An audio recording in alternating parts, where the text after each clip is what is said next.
Good afternoon.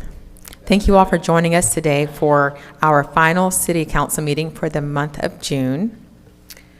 We're going to go ahead and get started, but I'd like to announce if you do not have a packet that gives you the agenda, there are some QR codes at the back of the rotunda, which is this glass enclosure, where you can scan it and follow along on your electronic devices. Today we're going to start off with an opening prayer to be led by Mr. Glenwood Warren. He is a member of the Veterans Issues Board for the City of Warner Robins and also a clergy at a local church here. And we also have the Pledge of Allegiance, which will be conducted by Ms. Lakin McSwain. She is a veteran for the U.S. Navy, and she's also the Administrative Secretary for the Mayor's Office. So if you all will please stand so that Minister Warren can start us off in prayer.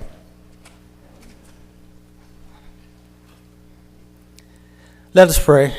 Dear Lord, our Heavenly Father, we thank you for the opportunity, Lord, in this great city of Warner Robins, with our tremendous leader, mayor, city council, the members of this city and this great state, Lord. We will continue to pray on behalf of our leaders in this nation at the executive, legislative, and judicial branch of government, Lord. Continue to give them wisdom, knowledge, and understanding, even as we deal with our adversaries who take every opportunity to take advantage of us, Lord. Protect our neighbors in this nation. We thank you for this day. In Jesus' name we pray. Amen. Please join me for the pledge. I pledge allegiance to the flag of the United States of America and to the republic for which it stands, one nation, under God, indivisible, with liberty and justice for all. Thank you. You may be seated. Council, let's take our photos. Thank you, Minister Warren, for starting us off with our prayer, and also Ms. Lakin McSwain for doing the pledge. We'd like to take a picture with both.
All right. Now I officially call today's meeting to order. Before we go into the agenda, we do have some announcements to share. Actually, that's not right. We're going to do the adoption of the agenda first. So we will start with a motion to adopt the agenda. Mayor, I move to adopt the agenda as is. Mayor, I'll second that. Motion by Councilman Lawrenson, seconded by Councilman Bibb. All in favor, please state aye and raise your hand. Motion carries. Now on to the announcements. We have a bit to share with you, so buckle up. All right, so we have the Mayor's Health Initiative. Tomorrow we have two events that will take place, which is the golf clinic at the International City Golf Course. The morning. Correction, we have some weather coming our way, so the golf clinic will no longer take place tomorrow at the golf course, but we do have Pound, which will take place tomorrow at 6 p.m. at the North House and Sports Complex. So Pound is fitness with these sticks. They look like drumsticks. So it's a pretty cool experience. You should come out, try it completely free with the Mayor's Health Initiative. We do have Juneteenth, which is coming, which is Friday, June the 19th, and on that day, city offices will be closed. There is an annual Freedom Festival that will take place on Saturday at the North Houston Sports Complex from 3 p.m. to 8 p.m. We partner with Obsidian Hope. Will Obsidian Hope please stand up so that we know? So they will be doing the Juneteenth celebration, and we partner with them. Thank you for holding this every year. Wellston Winds, for those of you who love live music performances, you've probably heard of the Wellston Winds. They're having a patriotic program for America 250 as part of our celebration, and that'll take place on Sunday, June the 28th. So the last Sunday in the month of June at the Museum of Aviation at 3 p.m. So you should come out and hear from this amazing band. And right now we're having the Miss Georgia pageant. We want to wish all of the ladies representing Warner Robins from Warner Robins, the Miss Warner Robins team, Miss International City Teen, and also Miss Houston County. They are all participating in the Miss Georgia pageant this week, and we also have some other natives of our community who have competed in organizations outside of the Warner Robins area who will also be competing. So we have a lot of queens representing us at the state level, and we're really excited and proud of all of them. And we have our Independence Day celebration, which is the last announcement I need to make, which will take place on July the 4th this year in honor of America 250. It takes place at the MAC, so you can get more information about that coming up soon. The gates open at 6 p.m. It could open earlier, but at least 6 p.m. And the bands this year, we have 3 genres of music, as always. We'll be featuring the headliner of Kool and the Gang. And then we have Philip Phillips, who will open for Kool and the Gang, which is the winning contestant from American Idol season 11. And we have a local country artist named Cam Dance, who will be opening up the entire program. And the music will come from AJ the DJ. Many of us know him as well.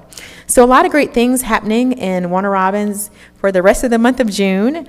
And of course, the beginning of July for our July 4th celebration. Now moving on to the presentations, we have some awards will be awarded today from Keep Warner Robins Beautiful and Public Works, as well as Parks and Recreation. So if the team will please come forward for Keep Warner Robins Beautiful so that we can hear about these wonderful awards that our team has recently won. Ms. Kate Hogan will take the mic and explain this award to us. Good afternoon, Council. I just wanted to bring to your attention that Ms. Tiffany Bowen, the Keep Warner Robins Beautiful Manager, won Executive Director of the Year for the Keep Georgia Beautiful Foundation. We're incredibly proud of her leadership within the Keep Warner Robins Beautiful organization, but also the broader community and economic development ecosystem. She is a tremendous asset to our department, really prioritizing building dynamic partnerships with businesses, civic organizations, neighborhood groups, and volunteers. She has also been a tremendous asset in making sure we prioritize fiscal responsibility while leveraging grant opportunities throughout our community. I also want to recognize Keep Warner Robins Beautiful as a whole for their continued commitment to expanding urban green spaces and increasing tree canopy coverage, establishing pollinator-friendly habitats, and creating beautiful, resilient public spaces that benefit both residents and wildlife. They were honored with the Green Space Guardian Award recently at the Keep Georgia Beautiful Foundation. And today we've got Ms. Tiffany Bowen and Chairwoman Brianna Bassett.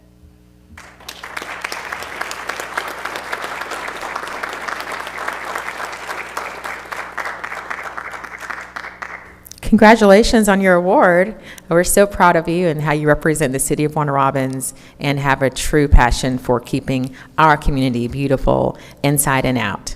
So if Ms. Hogan, if you will join them so we can take a photo and capture this moment.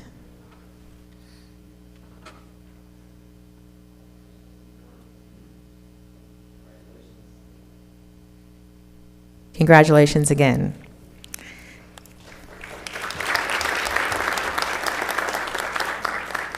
All right, next we have an award from Public Works. So if the Director of Public Works, Mr. Craig Clifton, if you'll come forward to share about this award and the recipient from your department.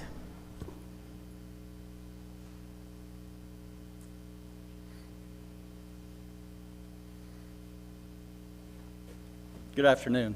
Our recipient for Employee of the Year for Public Works was Haley Tace.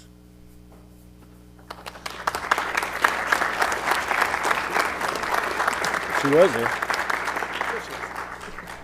As a member of Public Works, we celebrate our Employee of the Year during the month of May, during Public Works Week. Haley Tace stepped up and went above and beyond where other employees were. It was a hard choice. We had our superintendents and supervisors came forward, a group of 5 to 6 individuals, and each of them brought a person forward, and I can say Haley Tace was brought forward by several of the supervisors. Went above and beyond, took over. She originally works with our vehicle maintenance division. We had a time being where she had to step into a supervisor role over at Central Receiving and took over. Anybody that knows anything about Central Receiving is basically carrying and taking care of a million varieties of supplies that the whole department and multiple departments throughout the city use. We wanted to congratulate her in front of the city. The mayor called and asked if we could do this in front of the public, which I was proud to do, but I just want to say thank you to Haley Tace. She stepped up, went above and beyond, and she's Employee of the Year for 25-26.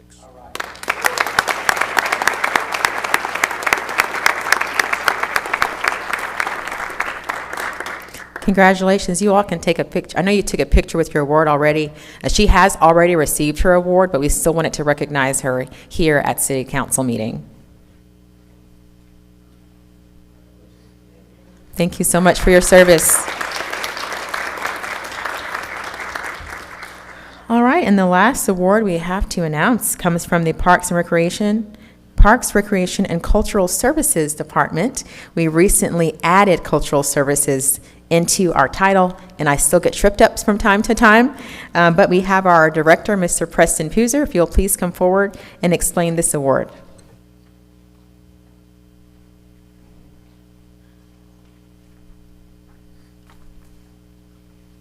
Good evening, Mayor and Council. Last week, sitting in my office, and my staff called me and said, "Hey, you need to come downstairs for a second." I said, "Why? Something wrong?" They said, "No, just come downstairs." And we had individuals from NBC 41 in the lobby, and they said, "Congratulations, you have won the Viewer's Choice Award for Best Recreation Center." So North Houston Sports Complex, and it's just a true testament of that staff that works there day in, day out, week after week, with tons of special events and programs and tournaments and daily programs for our residents. But it's just a testament to that staff that works there all the time and their hard work and the support we get from the mayor and council. So we appreciate that. We were excited to get the award, and we are hanging it at the complex. So.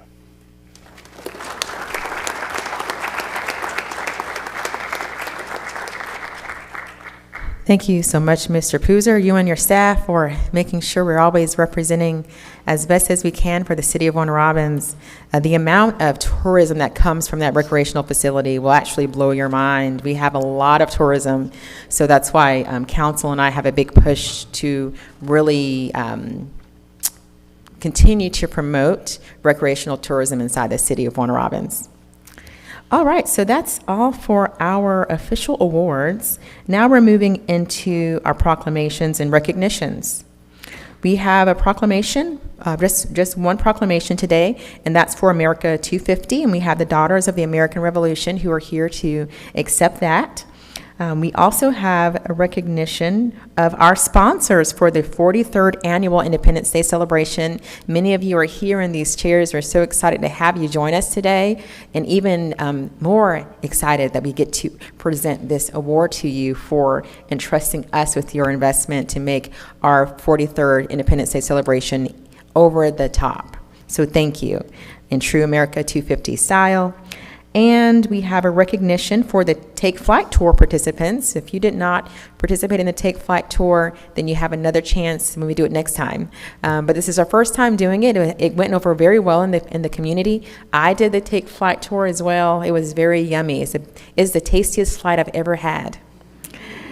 And we have our Human Resources Department that will also come up and award some of our employees on service. So I will start with reading the proclamation for America 250, the Daughters of the American Revolution. If you'll come forward and stand right here in the middle of the rotunda so that we can present this to you after I read it.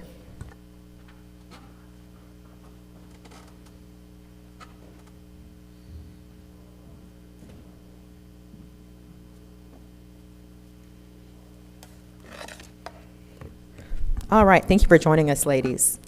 So we have the America 250 proclamation for July the 4th, 2026, being presented today on June the 15th.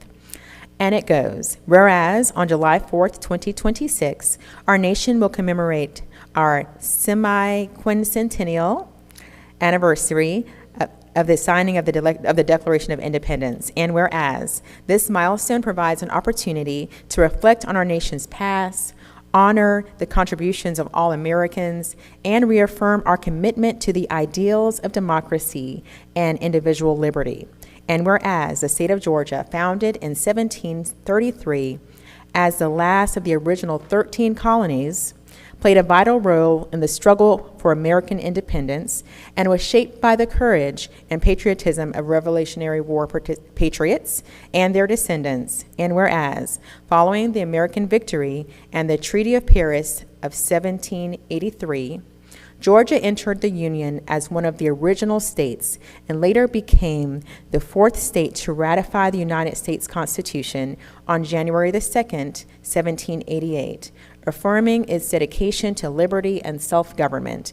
And whereas the National Society of Daughters of the American Revolution, founded in 1890 as a non-political women's service organization comprised of descendants of the Revolutionary War patriots, continues to illuminate our nation's legacy through historic preservation, education, and service.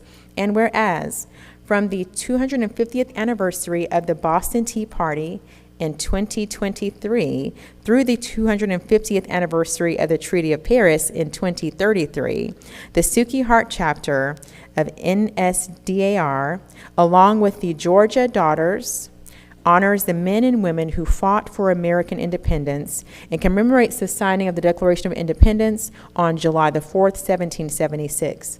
And now, therefore, be it proclaimed by myself, on behalf of council and the citizens of Warner Robins, do hereby call upon all citizens to join in commemorating the 250th anniversary of the Declaration of Independence and in honor of enduring legacy of the patriots who secured our nation's liberty. Let's give a great round of applause for the America 250 and this proclamation.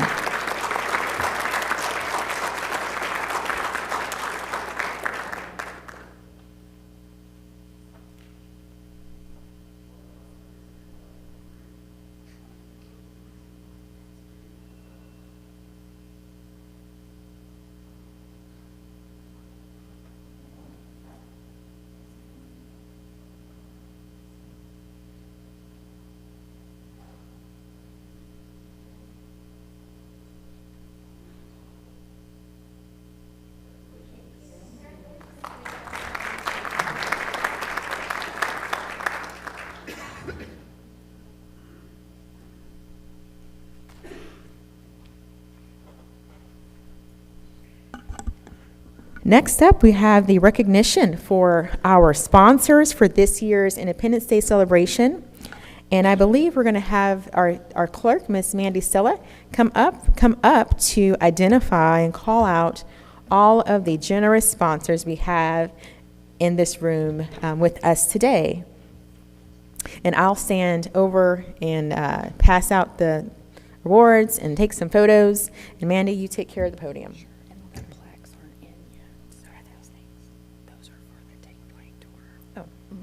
And the plaques will be delivered to you as soon as they come in, which may be on July the 4th.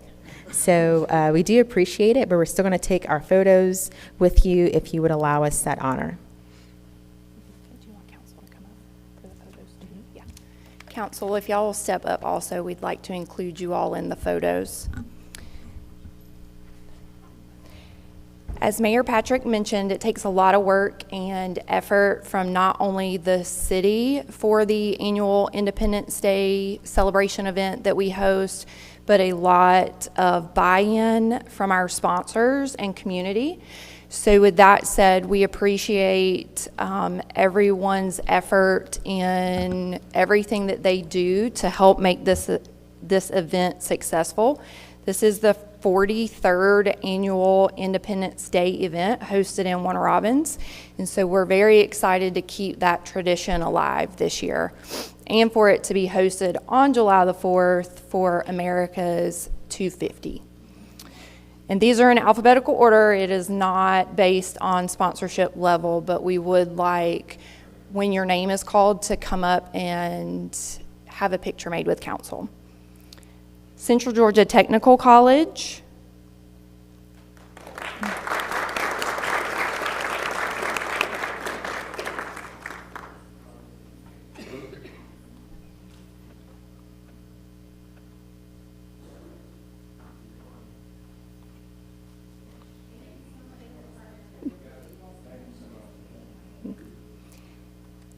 Emory Healthcare.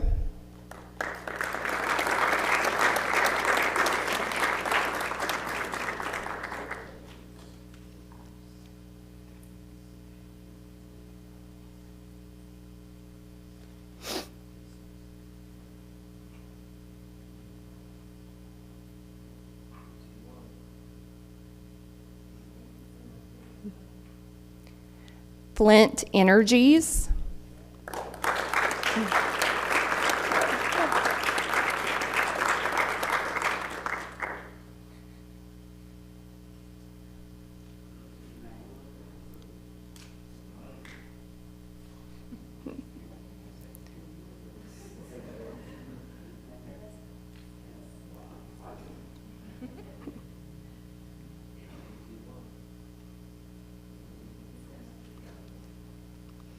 Happy Hour Service Center.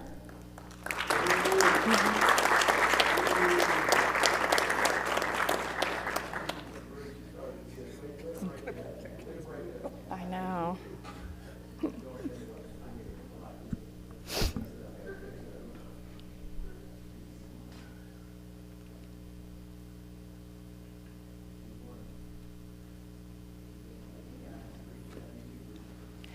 House and County Board of Commissioners.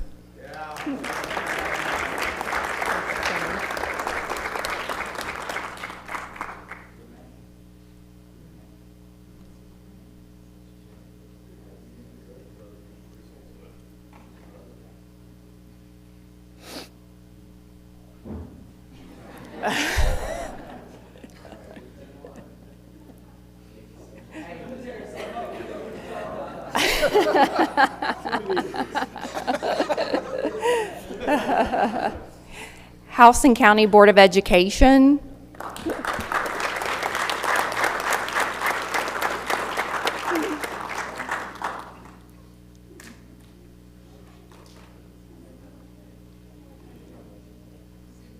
We're extremely thankful for the continued partnership from the Board of Education as our site sponsor for the event annually.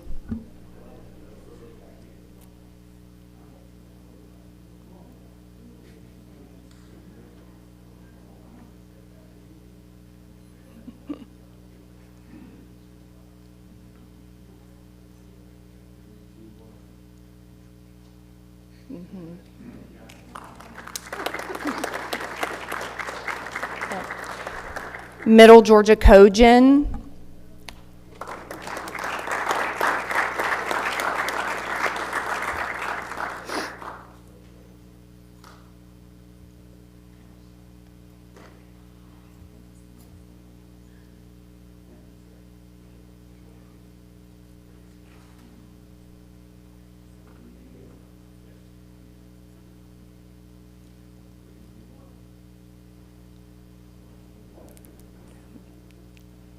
Mid-South Community Federal Credit Union.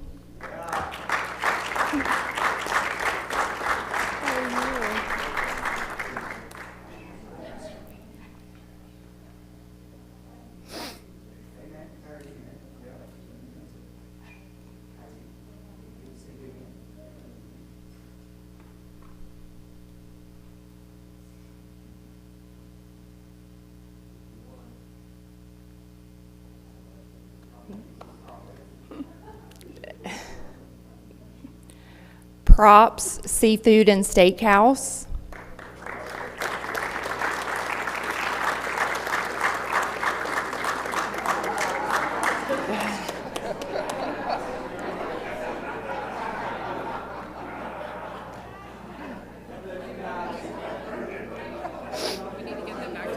Right, yes, yes.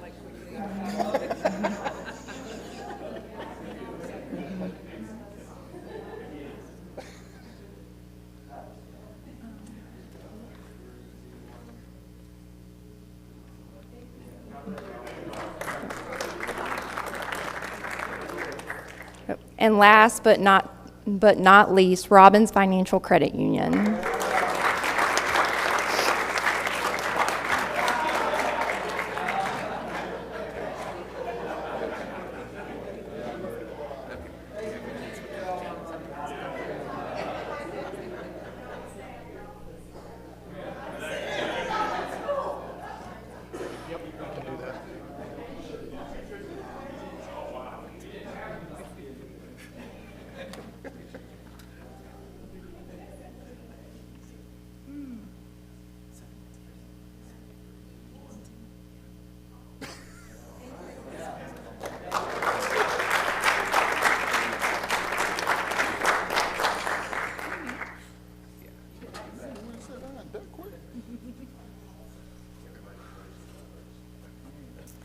All right, so that was fun because there's one thing you never have to wonder when it comes to City of Warner Robins.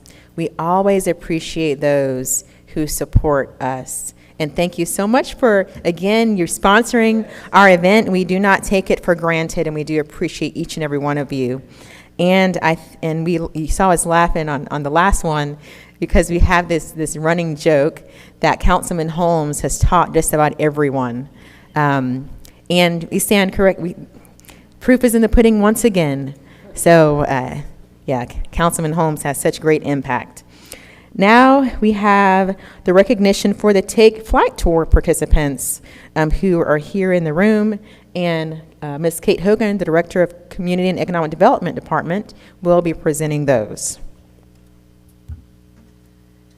Thank you so much, Mayor and Council. I'd like to call up my colleague, Hyacinth. She was the person who executed such an incredible event. We are incredibly grateful to have her on our staff as well.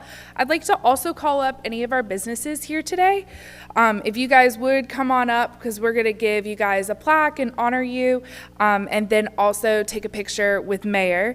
So Salsa's Mexican Grill, The Butcher Shop, Woodlands Coffee Roasters and Cafe, Kindy, Decadent Coffee and Dessert Bar, Between Friends Coffee, Tap and Pour, Acres and Oak Kitchen, Slice and Spice, Zap, Prop Steak and Seafood, Sushi Thai, Seven Spices, Gigi's Comfort Food, Little Sweetie's Cakery, and Thai Pepper all came together this past week in order to make sure to celebrate America 250 with a unique culinary experience.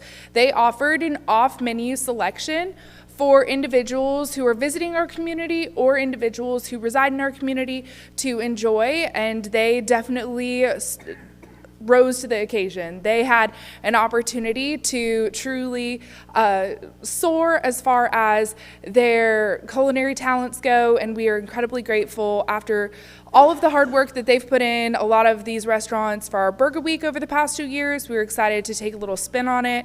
I'd like to thank Jeremy Furman for the idea of the Take Flight Tour. Overall, the event generated 686 unique participants. A lot of those were repeat check-ins, and we had 37 people who went to 10 or more locations. Incredibly honored to have those individuals in our community really know what it means to shop and experience local dining. We have such a great culinary talent within our community, and so this was just another opportunity to celebrate. But thank you guys for the hard work and dedication into Take Flight Tour. It would not have been a success without you.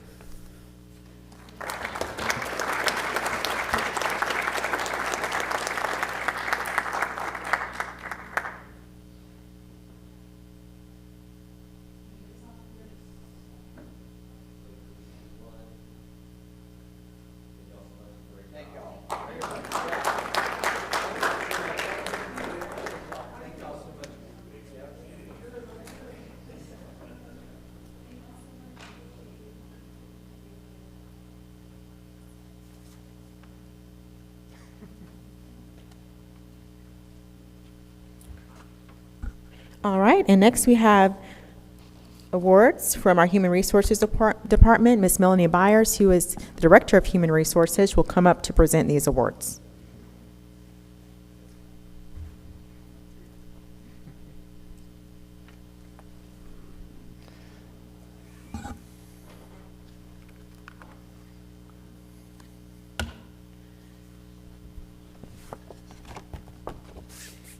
There you go, ma'am. All right, we have 3 employees that we're recognizing for service this evening. We're going to start with Chandra Lynn Jones. She's a sergeant with our police department with 10 years of service.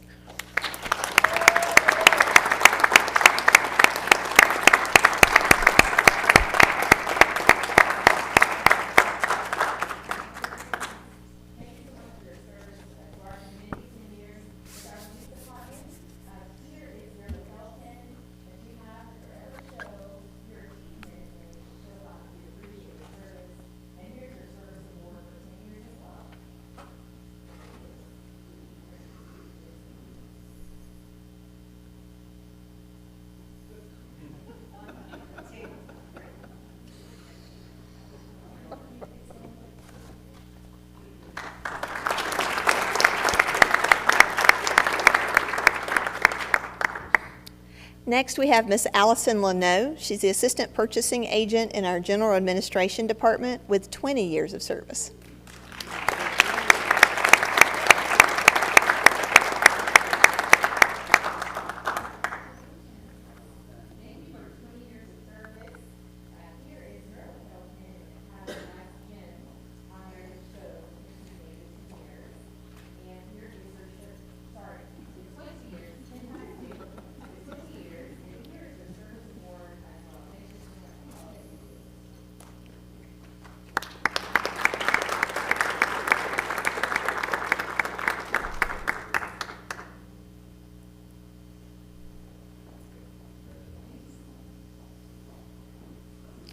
All right, and our last employee we're recognizing this evening is Miss Cindy Walker. She's a ceramics instructor in our Recreation, Parks, and Cultural Services with 40 years of service.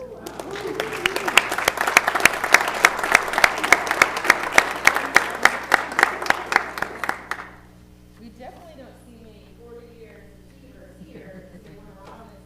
We appreciate you so much for all the impact you've made in your 40 years and for dedicating your time and services to this great city. And here is your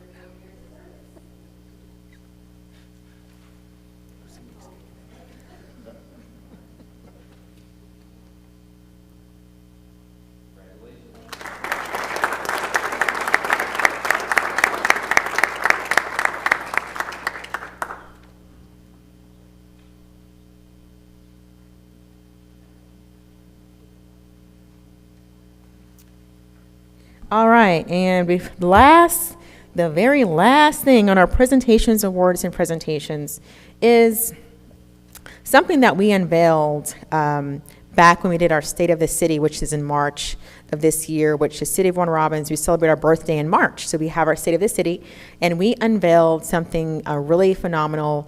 The actual picture is supposed to be here, but it's in my office. Only the shirt came downstairs, but that's okay.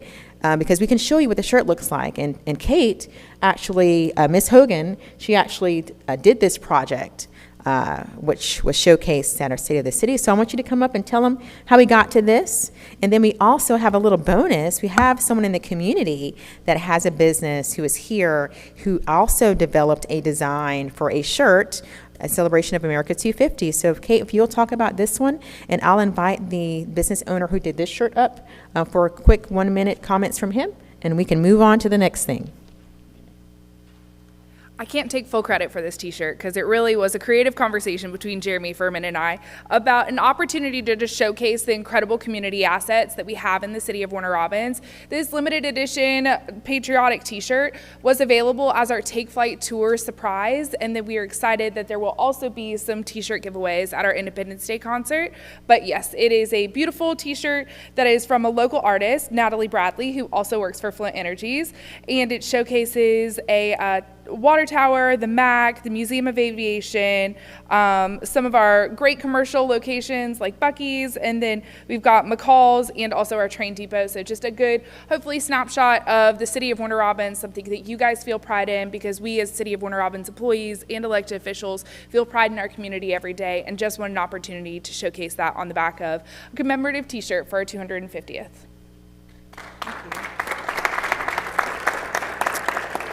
Thank you, Ms. Hogan. Again, we talked about this at our State of the City, but we have not had the artist come in so we could thank her and take a picture with her in council.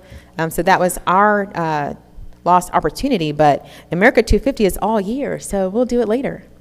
And we do have a business owner. If you, I'm gonna come take a picture with you on that. We do have a business owner who did another shirt who is here.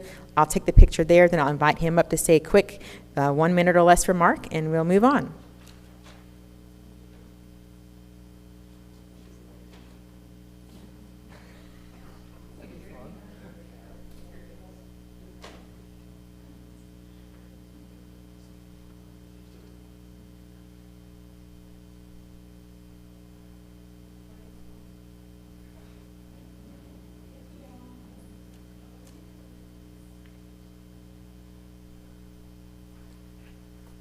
All right, and we have a local business owner who is here. I'm going to ask if you'll please come up and approach the podium and tell us your name, the name of your business, and the story behind the shirt that you created and just happened to come into City Hall and show me, and I fell in love with it.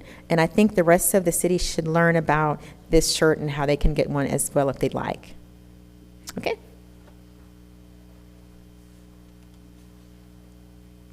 Good evening, Council and Madam Mayor. Good evening.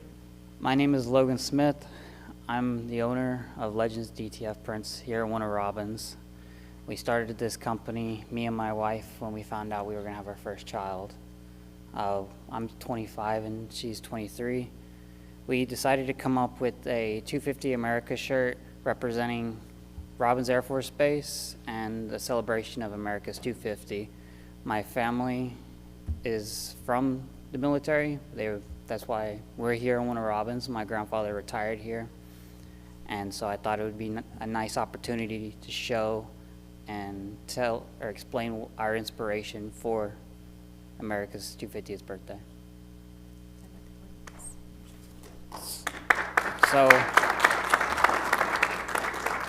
So this is the shirt that we came up with. I designed it. It took me a few hours. Then we printed them in our store on Russell. On the planes, they're F-16s. We put Robins Air Force Base markings and emblems on the plane, U.S. Air Force on the planes as well. And then on the front, we did a pocket with an F-16 with the Robins Air Force Base on there as well to represent the local community and what the military means for us.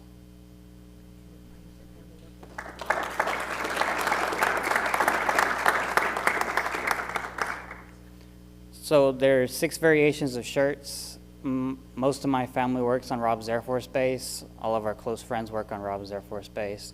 So we made a C-130, C-5, F-15 Eagle, and an F-16 version of the shirt to represent the planes that my family members and our close friends all work on. Awesome. Thank you.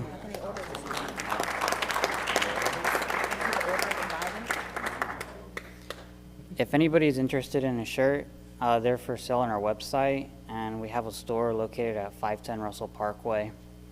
They're $20 a shirt. They come in black and white, and there's dry fit options and cotton. Thank you so much. Thank you. Thank you for sharing this. Thank you so much. Good to see you. Appreciate you. Okay, wonderful.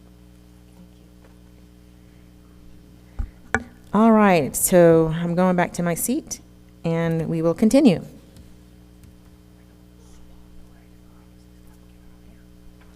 Was that the only shirt you brought with you, young man? Is that a large? It's an extra large? Well, that won't fit Derek. I only need a large, so.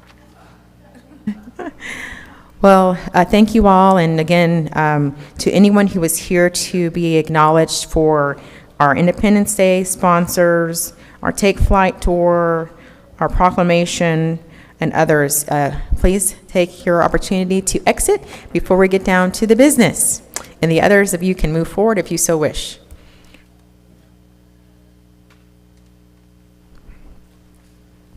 For our work session item, which will be started right now, we do have two things indicated. As usual, we have our June 15th agenda discussion, as well as a joint comprehensive plan discussion, which we have Mr. Greg Boyke from the Middle Georgia Regional Commission, who is here to share these details with us today.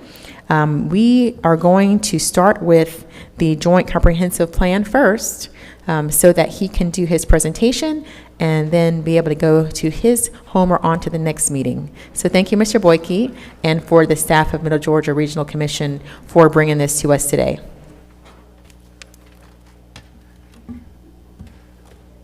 Absolutely.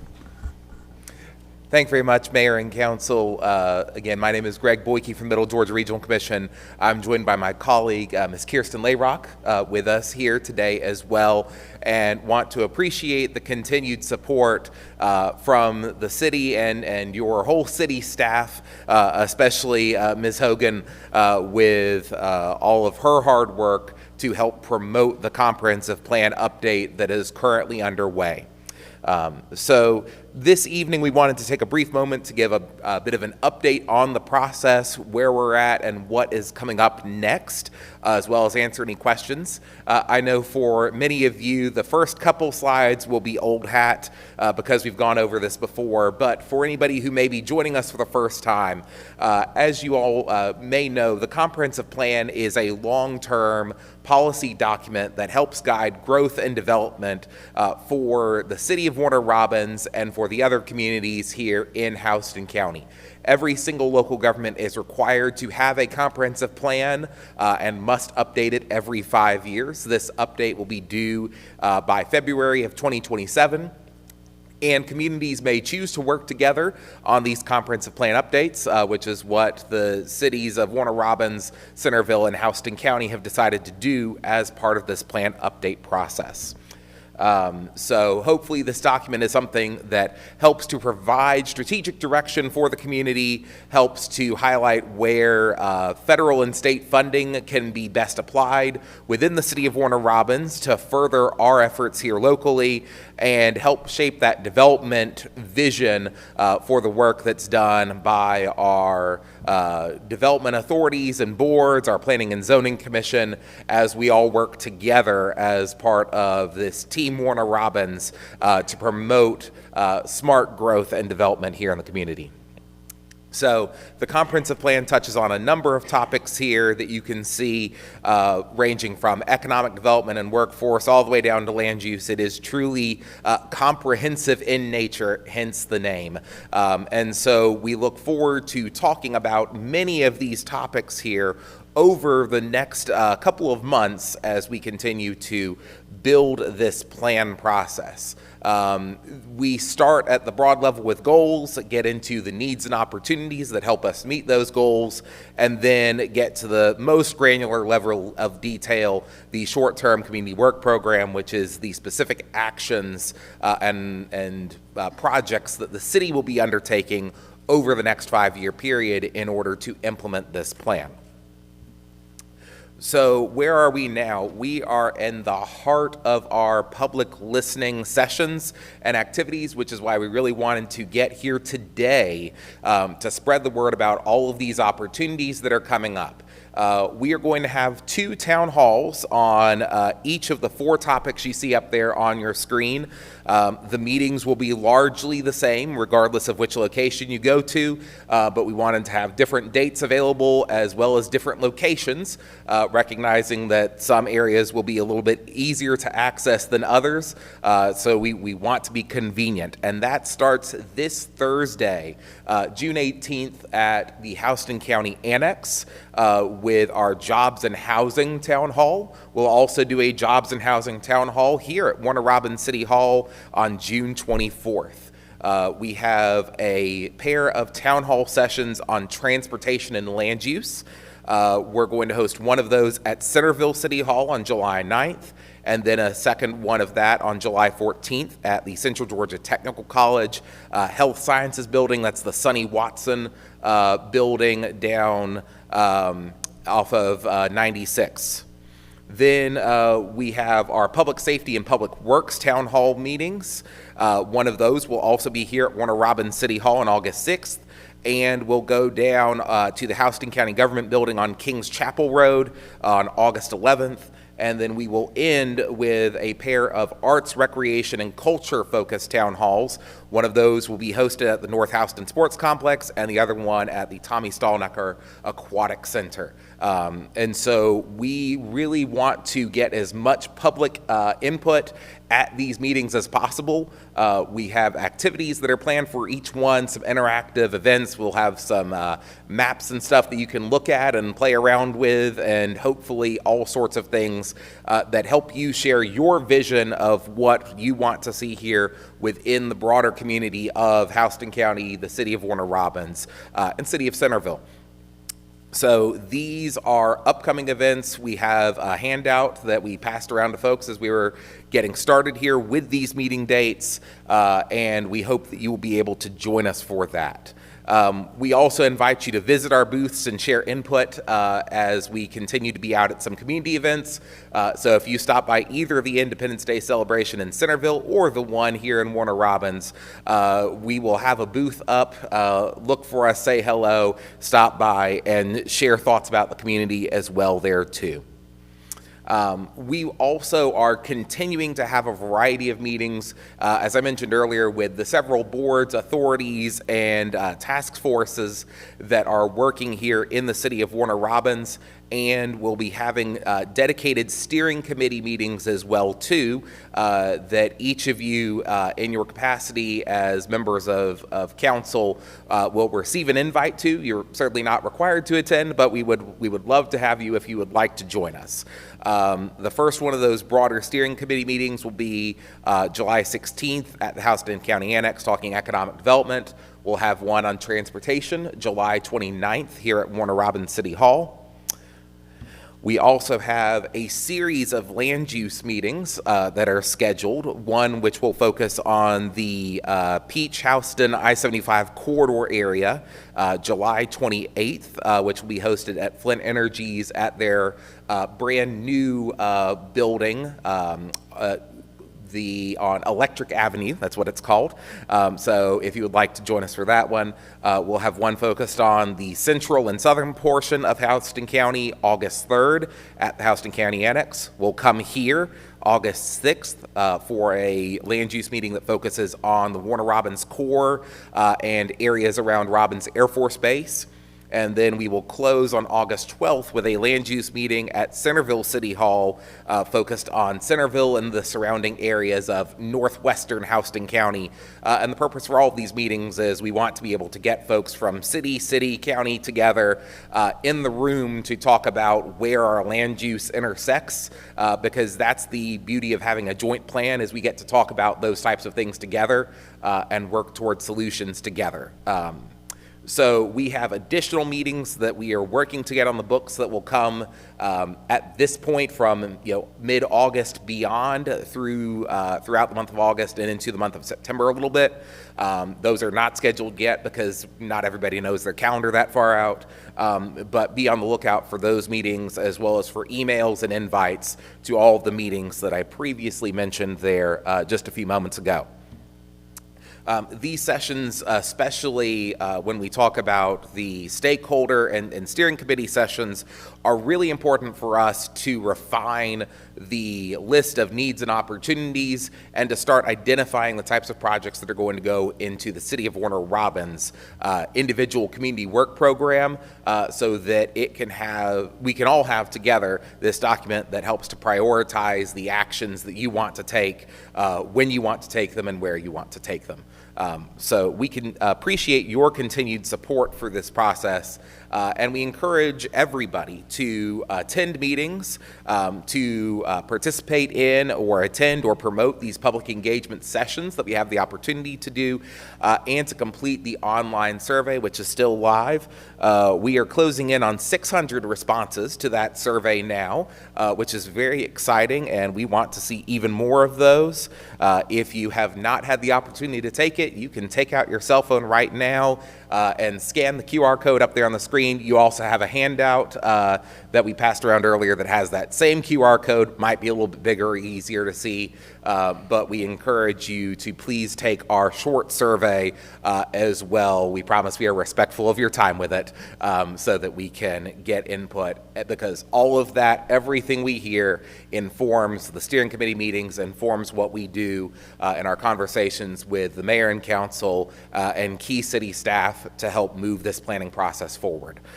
So that's where we are at today, and we invite you to contact any of us with questions or comments that you may have, but I will also pause here for any questions or comments that you have, Mayor and Council, and thank you again.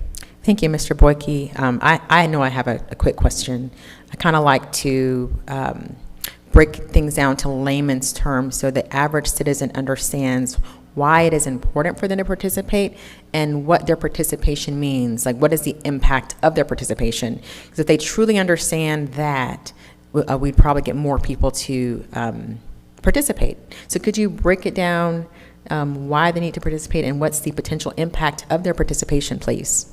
Yeah, absolutely. So every time we get a comment or we hear from somebody, whether you come up to one of our booths at an Independence Day celebration, whether you come to any of these listening sessions, we are making note of your comments and your preferences. We're making note of what you vote when you say, I like how this looks and I don't like how this looks. And every single thing that you tell us goes to the folks who are sitting up here and to the key city staff who are tasked with actually implementing this plan on a day in, day out basis. And that's something that this group will see, will wrestle with, and will go through the process of figuring out how do we solve, how do we address the challenges that are brought to us through the public engagement process. If you tell us that there are areas that might need additional patrolling because the speeds are out of control, well, that's something that we're able to then take, share with the police department, share with mayor and council, and help address that through actions that could actually be taken. This is a plan about action. Otherwise, it would sit on a shelf and it wouldn't do much good. But Warner Robins is a community that's recognized by the state of Georgia as a Plan First community for specifically implementing these plans. So likewise, if you have thoughts about how development is happening around your house, what you want to see, what you don't want to see in the areas that you live, anything you tell us comes to this group and comes to the members of the city staff who run the city on a day in, day out basis and want to hear what you think as members of the public, because that's how we all do our jobs better here. So thank you for that question. Thank you. Any other questions? All right. We appreciate you taking out time to come here and meet with us and explain to everyone the process that we're in right now for that comprehensive plan. Absolutely. Thank you very much. Thank you.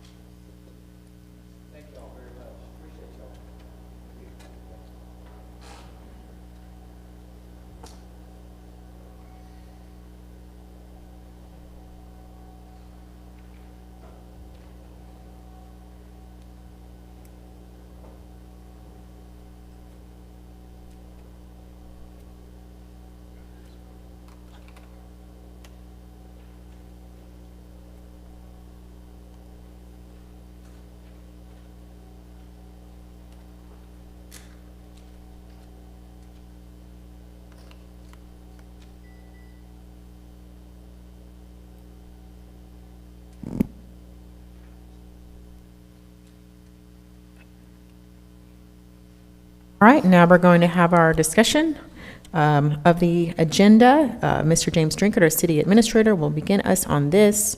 I know we had a long presentation today. There's still a lot to talk about. I think council would be more interested in hearing about the purchasing items up front, and then can ask questions about the other items as they need. Thank you, Mr. Drinkard. Yes, ma'am. Thank you, Madam Mayor. Taking that, we'll start with purchasing items. We will, right at the top of the agenda, be adopting or considering the 27 budget. And I call that out because there are a couple of items under the purchasing items that are actually part of that 27 budget. And to correct myself, you can still mention the others, but more of that,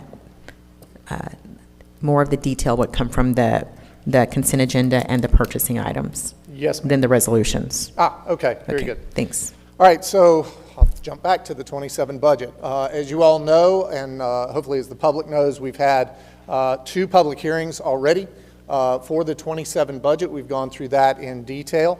And so rather than go back through a presentation y'all have heard a few times now, I'll simply say that there have been no changes or modifications since the first reading of that. Moving along, we'll get into those purchasing items. Under the consent agenda, you obviously have your meeting minutes for June 1st. Employee cost of living adjustment. This is part of the 27 budget and has been talked about through that. I do want to take a moment just to call it out. It is a 2.5% cost of living adjustment. So this year we're not doing step increases, we're doing cost of living. And that's for a couple of reasons. First, because we're doing a little more than would normally be in the step, which is tied to the second reason, which is last year, you'll recall, because of how tight the budget was, we were not able to do any sort of increases. So we're doing this as a cost of living increase. That slides all of our pay bands upward by that 2.5%. So it provides growth across the board to all employees. Mr. Drinkard, is this 2.5 based on everybody's salary? Yes, sir. That's a percentage of their salary, correct? Yes, sir. In every different position, right? Yes, sir. Okay. Question Yes, sir. again. To include those that just recently got promoted, they will also get the 2.5 increase? sir. So Yes, there's sir. no time limit? It is across the board, every employee. So if a person got promoted last month, they'll get 2 raises? Yes, sir. 2.5% every position across the board. It is a true cost of living increase. If I may, my understanding, if it was the step increase and they had their increase, they had their promotion prior to the increase for the steps, they would still get the 2.5. So if it were the step increase and they got a promotion in February, say the increase starts July 1, they still would have gotten that 2.25 regardless of their promotion date. So I just wanted to clarify that. Thank you. Okay, and then the next item under the consent agenda is something we have to do every year, which is our Title VI non-discrimination agreement with the Georgia Department of Transportation. This one's real complicated. It just means that we will comply and follow all of the requirements of Title VI of the Civil Rights Act of 1964 in terms of non-discrimination, et cetera. All right, then we'll move on to purchasing items. The first item is a $172,998 contract with Triscapes. This is for mowing of public right-of-ways along 16 city roadways on key travel corridors, resulting in improved maintenance of 68 lane miles of travel and 23 acres of other city-owned properties. The mowing will be done bi-weekly during the mowing season, which is March through October. And the bidder on that is the lowest qualified bidder that responded to the RFP. Up next, Forbes Dirt Work and Mr. Drinkard, I want to ask you a question about this. Yes, sir. I noticed that the Triscapes was a lot lower than all the other bidders out there. Yes, sir. And what are the change order in this contract? What are the change orders? Very concerned about that, of them bidding very low compared to all the other bidders out there. And I'm also very concerned that we're hiring a landscaping company out of Atlanta, Georgia, when we have so many landscaping companies in Middle Georgia. Yes, sir. And I have a big concern with that again, sir. Okay. Also, and before you start, I would like to also say, I think there needs to be, if they accepted this bid, there needs to be restriction on change orders going in. There Yes, needs sir. to be an understanding to that. Yes, sir. So I will tell you a couple of things with respect to Triscapes. Triscapes does work all over the state with respect to right-of-ways, and they have a number of contracts with local governments. It is, with Triscapes, unless there is something very significant, unless we change the scope, or unless there is, let's say there is some bizarrely wild increase in some regulation that's out there, you don't really see cost increases with Triscapes. There's two things that we believe impacted the pricing that they've put out there. The first is they are really trying to expand their presence within the Middle Georgia area. They already are doing some work, and in fact do some work for us already, and we have not had change orders with those contracts. So that played one part. And then the other part is because they are a relatively large outfit and do a lot of right-of-way work, they're very efficient at it. So those two things combined. In terms of change orders, again, you just don't see change orders with Triscapes. And we do have protections in place. You know, we can always reject a change order with any contract. And there's a couple on here tonight where we saw some pretty aggressive bidding. And we met with those contractors. We went through all of the work to be done to make sure everything was understood and that their bids were aligned with the scope on which they had done those bids. But at any point, every contract we have, we can cancel a contract if we are not seeing performance the way we need it to and things like that. So we're confident in these bids that we've received. They were very competitive, but you know, with respect to how we select, you know, price is a big part of that, but we will also insist on quality of service and performance. I just want to point counsel to paragraph 4 of the agreement, which is 5A.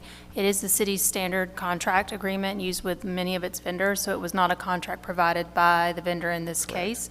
And it does provide that the contract price shall remain firm throughout the period of the contract, and any amendment to the price agreed to in the contract must be agreed to by both parties in writing. So you'll see Exhibit A is a reflection of the areas to be attended and the respective rates. And so subparagraph 4, the price is firm throughout the contract. So if you're concerned about change orders or a change in the rates as adopted in this agreement, that would have to be done through written agreement by both parties, but it is an expectation of the contract that the rate quoted and agreed will be firm throughout the period of the contract, which is a one-year term agreement that could be renewed should the city and Triscapes wish to do that. So my concern is they're approximately $73,000 cheaper than the nearest bidder, and they're coming from the Atlanta area. So if this is something that we have a tendency to agree with, I want to monitor that closely, and I would rather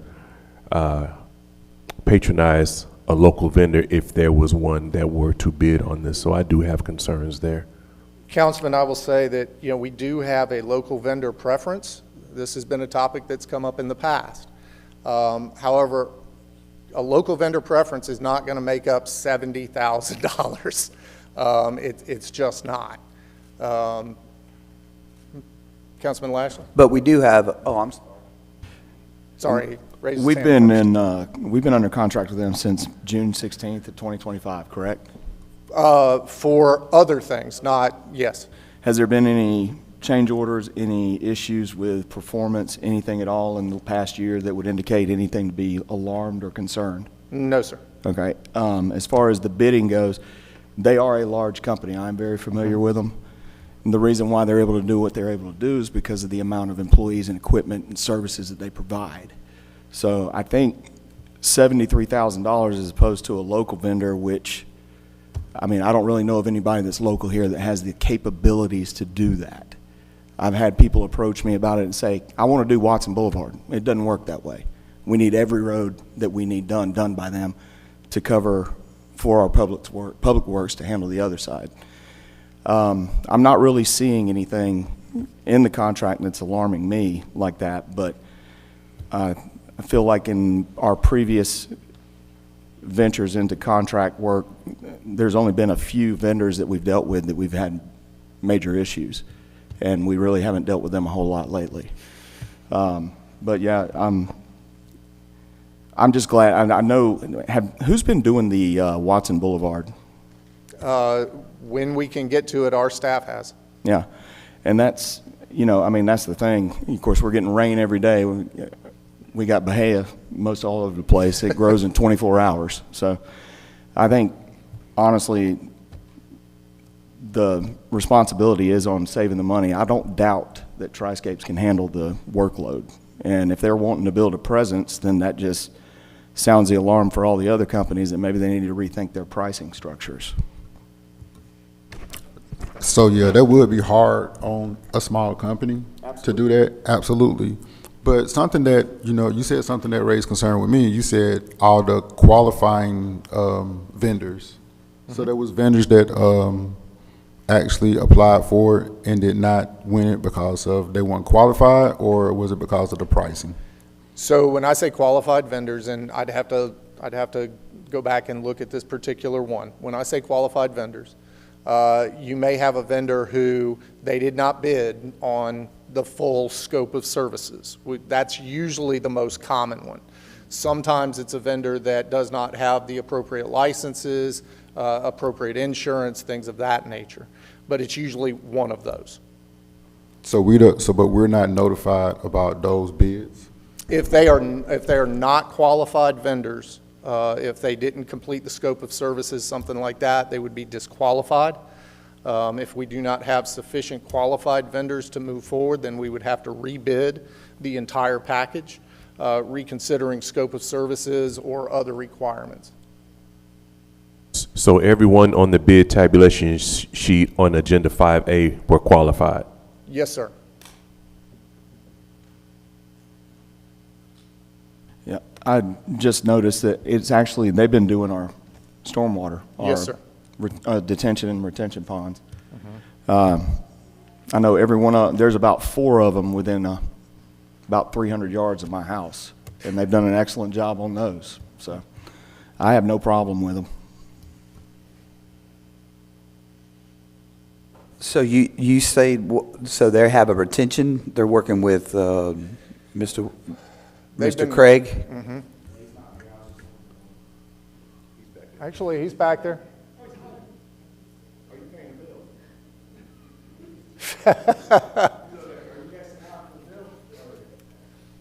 Can you pay mine while you're over there? Seeing how it went up dramatically. Yes, sir. So Triscapes and their performance under the contract you've had with them. Oh, yeah, absolutely. They've done a great job. As a matter of fact,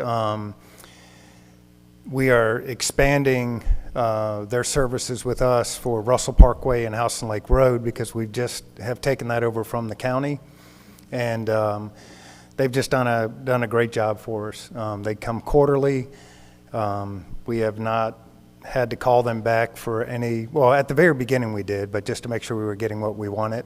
But they've been on time. Their billing process is great. We don't have any problems with it, and we go out and verify the work. So we've just had them extending their contract.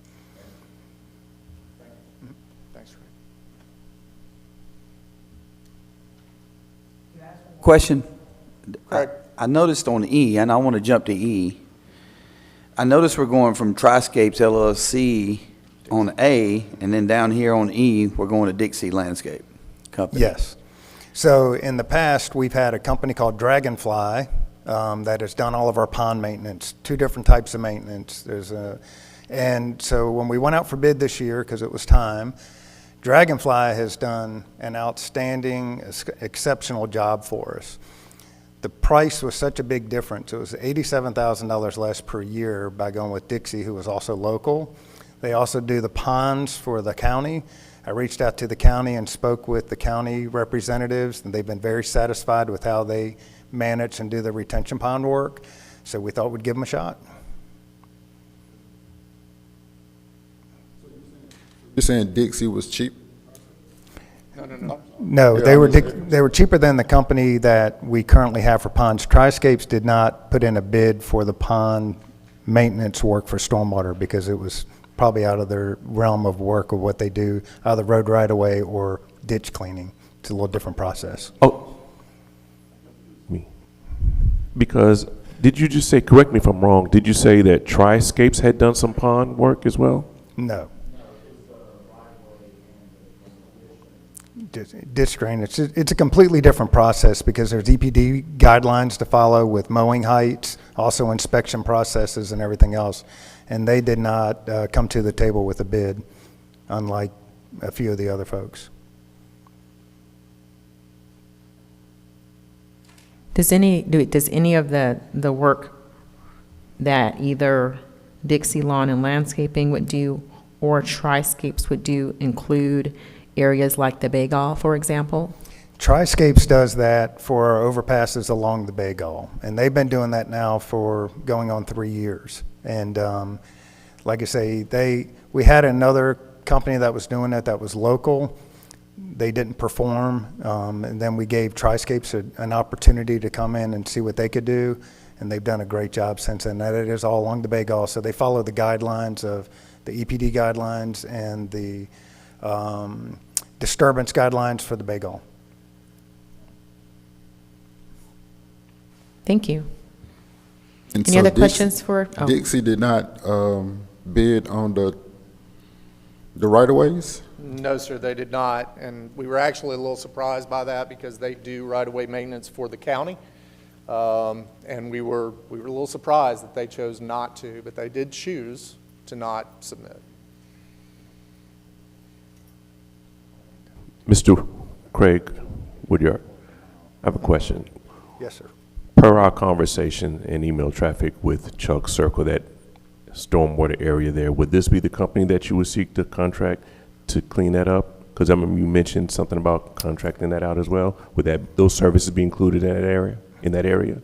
Well, first we have to determine the property ownership, but probably not, and I'll tell you why. Because if it is something that we're going to do, it's going to be a lot more than what they could probably do. It's going to take more of a forestry type team to go in there and clean it out because of how much overgrowth is there.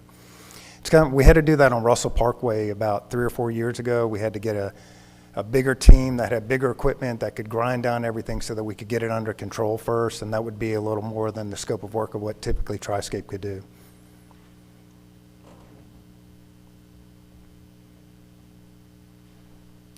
Okay. Thank you, Mr. Woodyard. All right, so we move on to Forbes Dirt Work and Demolition Warrior. These are 2 separate bidders or vendors. This is $44,115, and it deals with demolition and cleanup involving 4 blighted properties located at 802 Pine Street, 420 North 6th Street, 215 Utah Avenue, and 110 and a half South 3rd Street. And these were the low bidders. Good Success is up next at $34,272. This is an annual contract for daily cleaning, trash removal, and nightly securing of park restroom facilities. Again, this is the low bidder on the contract.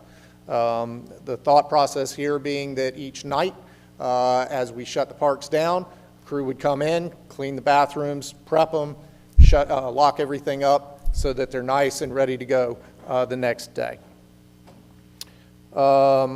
Can I ask you a question about this one too? Yes, sir. I noticed on this bid sheet also that this company is out of College Park. And Yes, it's, sir. these people are way lower than any person on here. Yes, I sir. mean, way lower. Yes, sir. And I just don't see how how 5 other contracts that bid on this work are so high and these people are so low. Yes, sir. And I'm just wondering, sometimes we shoot ourselves in the foot with going with the lower bidder sometimes of somebody trying to bid on something, you know, and Yes, sir. So, yes, sir, it did catch our eye. Oh, good. Mr. Pruser, come on up, Preston. Mr. Pruser, actually, he and I talked about this one because it is significantly lower, and we had questions. So Mr. Pruser met specifically with them to go through everything, and I'll ask him to comment with respect to those conversations. Staff did reach out from the purchasing department, and it did seem very low. Was a concern. I talked to Mr. Drinkard. We did, looking at it, it's 8 restrooms. A lot of times they're going to come to a restroom, there's going to be absolutely nothing they have to do. They'll go in there, clean it up, you know. Other times they're going to go in there and it's going to be bad. So they're thinking about 4 hours a day. So it's not like an 8-hour night. They're not going to be out there all night. It's 8 restrooms, and they're not that big of restrooms. So it's been a problem that we've noticed since I've been here. They're getting cleaned in the morning right now by city staff. By the end of the day, we've had people in there at night, overnight, no one really to lock them up, so we changed the theory of the plan to get them cleaned once a day. This is 7 days a week as well. And they'll lock them at night. Again, it's only 8 restrooms. They're not, you know, our staff hits them in the morning, but we don't bring them in at night to lock them down. So we're hoping that they sharpen their pencils and wanted to get the job. They're also the company also does all the a lot of the rest stops on the highways, on interstates.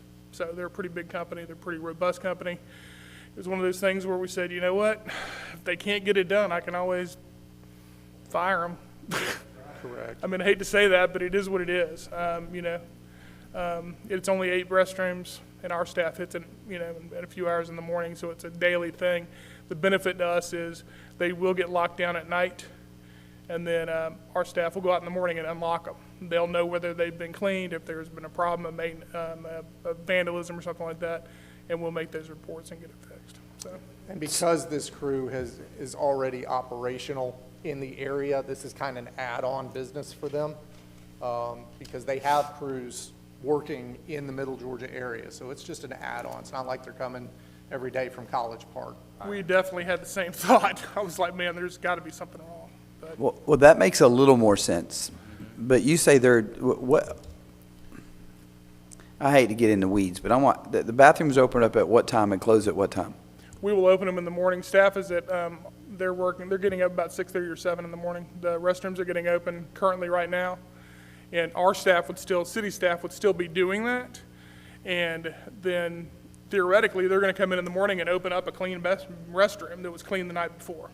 So it should be good. Right now, we're having a situation where they're good, where the restrooms are, people are in them all night and damaging them before they leave. Yeah. During the day, our crews would still be checking those restrooms. They'll be emptying trash. They'll be cleaning things that happen during the day, all right? They are still public bathrooms. So, if I may ask, so no one's going around at night as the park's closed and locking these restrooms? That's correct. No one's doing that? We don't have enough staff to do it. So would it be cheaper to adjust the schedule of the city employees to move to the nighttime? The crew that's in the morning actually works for facilities, and we would have to hire another crew to come in at night. So. Yeah, the short answer is no, sir. This is the cheap option. Like I said, we're like, that much of a difference, I'd like, let's give them a shot and see if they can do it, because if they can't, we can have another conversation. It's in there. We do not have to, we can remove them. So the bathrooms stay open all night? Currently, yes, sir. And the plan is to change that. And so they're going to be overlocking it and Yes, sir, and they're not gonna And lock them, clean. they're not gonna start locking them up at 5 o'clock either. If we have, they're gonna start locking them at dusk. And a lot of times we do have staff working till late because, they're in the parks doing athletics or something like that. We would work with them on scheduling of when they're gonna come in there. The worst thing we can do is have football or soccer or something going on in a park, and then a crew comes in and locks the bathrooms on us while we're still trying to operate. So there's gonna be a lot of communication with the athletics team, with this group, so. I have a question about this contract, and it may be in here, but I've got my papers all jumbled. What time will this vendor come in and start cleaning the bathrooms? We were talking about like dusk right now, and we'll obviously talk to that. That may be a little bit later. Sometimes of the year it gets dark at 5:30. I don't know, they want to close the restrooms at 5:30. But there are some remote parks that probably do need to be cleaned at 5:30 if, there's no lights or anything else. So other parks that are lit and we have activity going on in the parks, it'll be a little bit later. so someone on city staff is going to handle scheduling. Yes, sir. That'll go through our office. And Is we'll that an coordinate additional with them. duty of someone, or is that going to be an additional position? It'll be staff that's, the athletics team that is scheduling programming for those facilities will make sure that those restrooms are not closed while we're still doing it. And if for some reason they did get closed, that staff's going to open them back up so we can have restrooms at night. So tonight, when I play, tomorrow night at 8:15 tonight, and the game in at 10 tonight, then they will be coming at 10 o'clock at night. Lock them down at 5.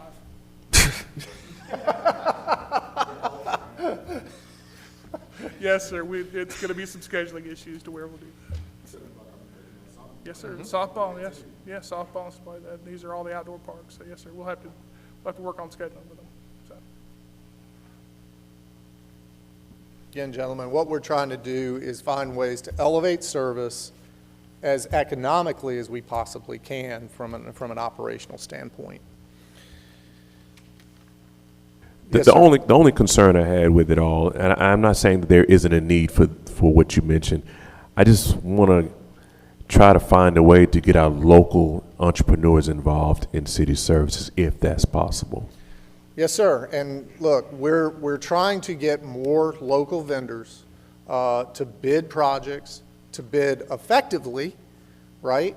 But at the end of the day, if they come in considerably higher than others, we've got a local vendor preference but we can't make up this kind of difference in pricing. We did have a local vendor, and it was 3.5 times the cost. The second lowest is twice the cost. So.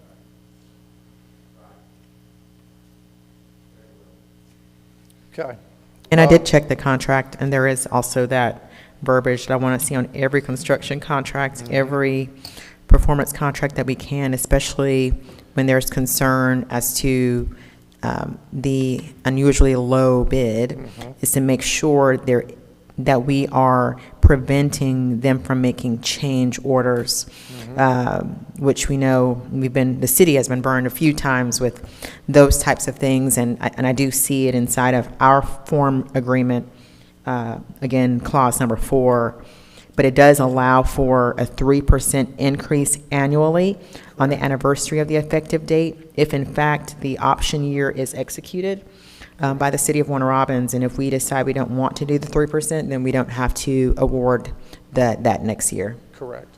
And this is kind of typical of the way we want to do these types of contracts, where we have those multi-year options. In some cases, we'll look at a flat rate like a 3%. Sometimes we'll tie it to a specific CPI. And, CPI, if you look at Bureau of Labor Statistics data, CPI is not a single number. There's different CPIs for different categories. So sometimes, for instance, our solid waste contract, we have that tied to CPI, but it's the CPI specific to what they do.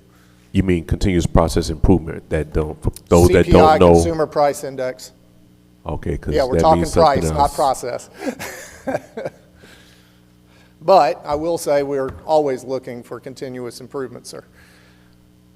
All right, moving along, we have Russell Landscape, this is $229,593.85. This is annual contract for mowing and landscape maintenance services for our city parks. This is all of the grass and planting beds, et cetera, outside of ball fields. So our crews will continue to do ball fields because ball fields are highly specialized. What we're having right now is because we've got one crew trying to do everything, right? And Mr. Clifton is helping out with where he can, but we're not able to maintain the parks to the level that this community deserves. And so we looked at how can we more effectively do that, and just like with right-of-ways, we can be more effective and cost-efficient by contracting that out rather than hiring additional city personnel. So this is a cost-effective way of handling that. This was, again, a formal bid process, and this is the lowest qualified bidder. The thing that I'm seeing consistent is these low bids, majority of them are coming out of the Atlanta area. Yeah, it's very interesting. Yeah, you're seeing some of these larger firms, and Russell is a lot like Triscapes. In fact, you see them bidding against each other a lot. Those are some of the largest landscape companies in Georgia, and they have operations. They may be based in Atlanta, but they have operations all over the state. And so because of their size, they are very effective at doing that, and because of the growth we've seen in Middle Georgia, you're going to start seeing some of these companies you haven't seen before trying to get business from us. Remember, we are now the 10th largest city in the state of Georgia. We are an attractive client for some of these companies. So you will see more of this. And again, you know, just because their home office is in Atlanta, Cumming, whatever, doesn't mean that they don't have satellites in various areas of the state. I get that, Mr. Drinkard. I hear you. And competition is good, and I get that. But we have said this over and over and over and over again from this council, is that we have to be doing everything we're doing for our community to make sure that they're competitive in our community. We got to do everything we're doing to keep our money inside of our community. Our employees, these people that are hiring people locally from Warner Robins, we have to do that. We're talking about a $10,000 difference between Dixie, who already does work for us, and a company out of Atlanta. Sir, just because their home office is in Atlanta does not mean that this company is not hiring people from right here in Warner Robins, Houston County, et cetera. They have crews that operate in this area of the state. They're not coming from Cumming. They're coming from Middle Georgia. There are people who live in Middle Georgia. Do they live in Warner Robins or, you know, Crawford County? That I couldn't tell you. But they're not making a drive from North Atlanta, right? The companies themselves are just that big. I don't want to talk out of turn, but I think what Councilman Bibb is trying to say, we're trying to grow our local businesses. Yes, sir. Because we are most definitely taxing our local businesses. I mean, our budget is reflecting that with our millage rate increase. So we're taxing our local businesses, so we should make an effort to recruit from our local businesses. Yes, sir. And look, we don't disagree with that whatsoever, right? Go back through my history. Where did I start my career, right? With local chambers of commerce and economic development agencies. I believe in hiring local whenever possible. But we also have a fiscal responsibility, right? And when we're talking about these large cost differences, especially as we're trying to deal with the budgets we have, and we're trying to stretch those dollars, we can't ignore price. We have the ability to do local preference, but it's got to be reasonably close under the policies that we have. If we want to look at changing those purchasing policies, that is certainly something that we can do. That is up to this mayor and council. If you want to say, look, if it's within 30%, we want to go local. We can do that. But as the policies sit today, that is not the way it's drafted. So if we want to make a change, you just tell us you want to make the change. We'll change the policy and bring it to you. Mr. Drinkard. Yes, sir. Where you previously worked at, did they have a local preference policy there? And was Yes, it 5% or was it close to that? It's very similar to what we have here. Okay. So if we really want to do that, then we would consider going up on that percent. But I'm in favor right now with the cost of living and the way things are, that we go with the low bidder until they don't complete the service satisfactory. Mr. Drinkard, since you've been here, have we always went with the lowest bidder? Pretty much always, unless the vendor could not deliver within a specific time frame, could not give us the product that we needed, or if there had been service delivery or product delivery issues in the past. So my question is, we have had to make an adjustments, and we're talking about $250,000, and we're talking about $10,000 between a local vendor and a company that's based out of Atlanta. Again, if it's a qualified bid, that's the difference. So if we've had, if they don't bid on scope, if there's been service delivery issues, if when we check performance based on other jurisdictions that they perform services for, things like that, then they can be considered a non-qualified bidder, and then we move on. But, and there are certain things that you may do.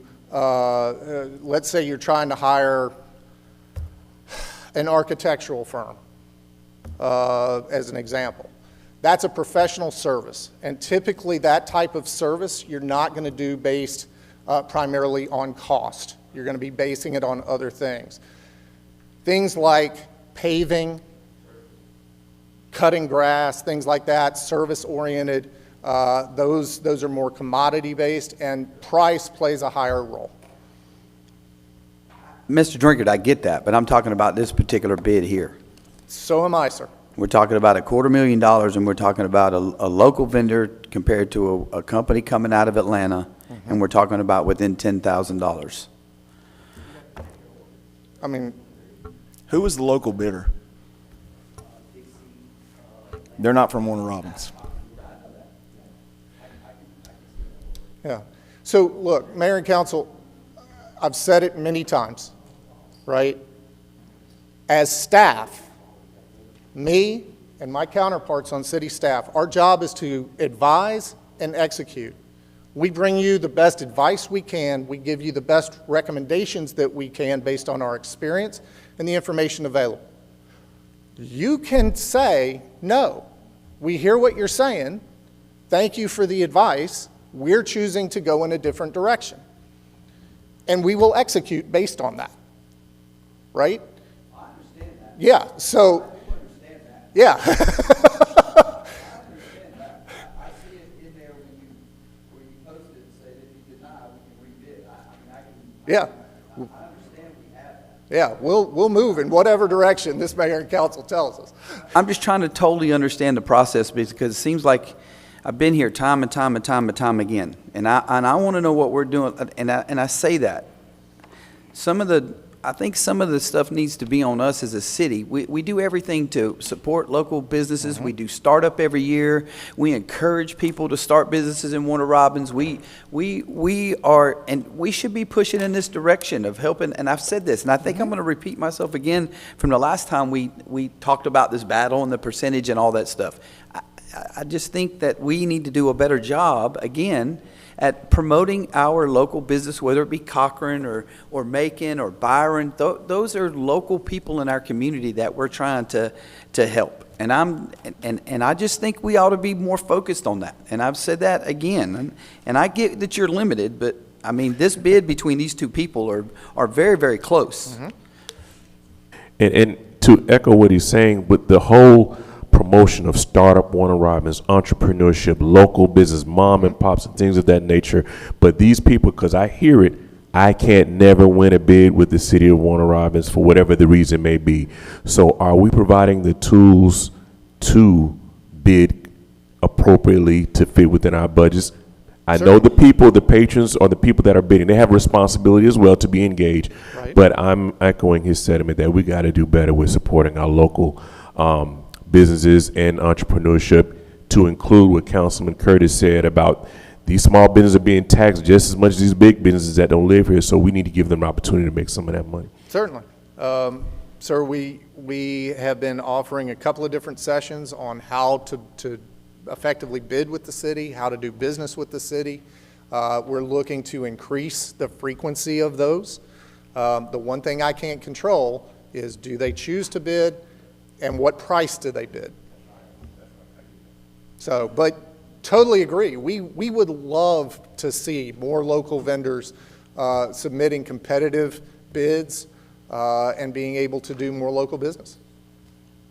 I'm going to pivot a little bit. I do understand the concern of council when it comes to some obvious additions to individuals outside of our city bidding on contracts at very low rates. But my question about this particular contract that's on the agenda for Russell Landscape LLC to be awarded the landscaping for Parks and Recreation.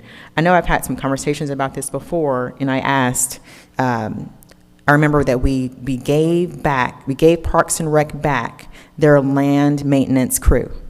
And I was told that the land maintenance crew would only be maintaining ball fields. But on this list, unless I misunderstand something, I see recreation fields on here.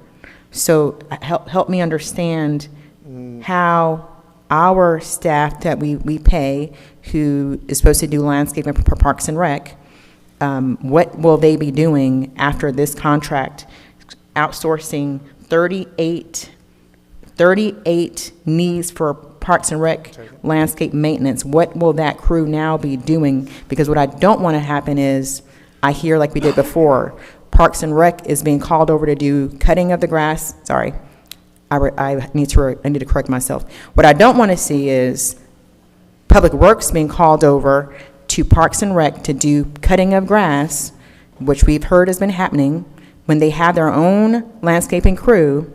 But now I see 38 parks on here that this crew will cut. Where does that leave the Parks and Rec landscaping crew that we have? Because I don't want to see the complaints I heard when I came in.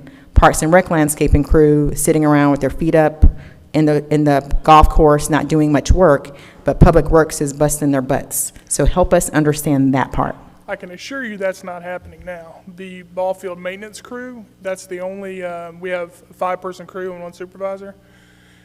They are doing the maintenance at Tanner, the soccer/football fields, North Houston, those 4 softball fields there, and Simpson and Peavy. Those are the only things that they are doing. They're a ball field maintenance crew. That's what they're doing. They're tasked with getting those ball field ready for several nights a week. There's only a 5-person crew, and they're a ball field maintenance crew. They're not a landscape crew, and that's what that's what they concentrate on. Right now, Public Works maintains all of the parks, all of our facilities, all of the grass. So what this will do is it'll free up Public Works so they can do all of the parks and everything. That'll free up Public Works to do other projects in the parks. But the only, I think even it says in North Houston, it says excluding the ball fields on the line there, on where it says North Houston, excluding ball fields. North Houston means the area around the building, everything but the ball fields. The ball field crew is doing Simpson and Peavy, North Houston, those 4 fields there, and then the Tanner Sports Complex. They mow all of Tanner, including the little playground area. They do the Simpson Peavy, all of Simpson and Peavy, and just the 4 fields at North Houston. That's what that 5-person crew does.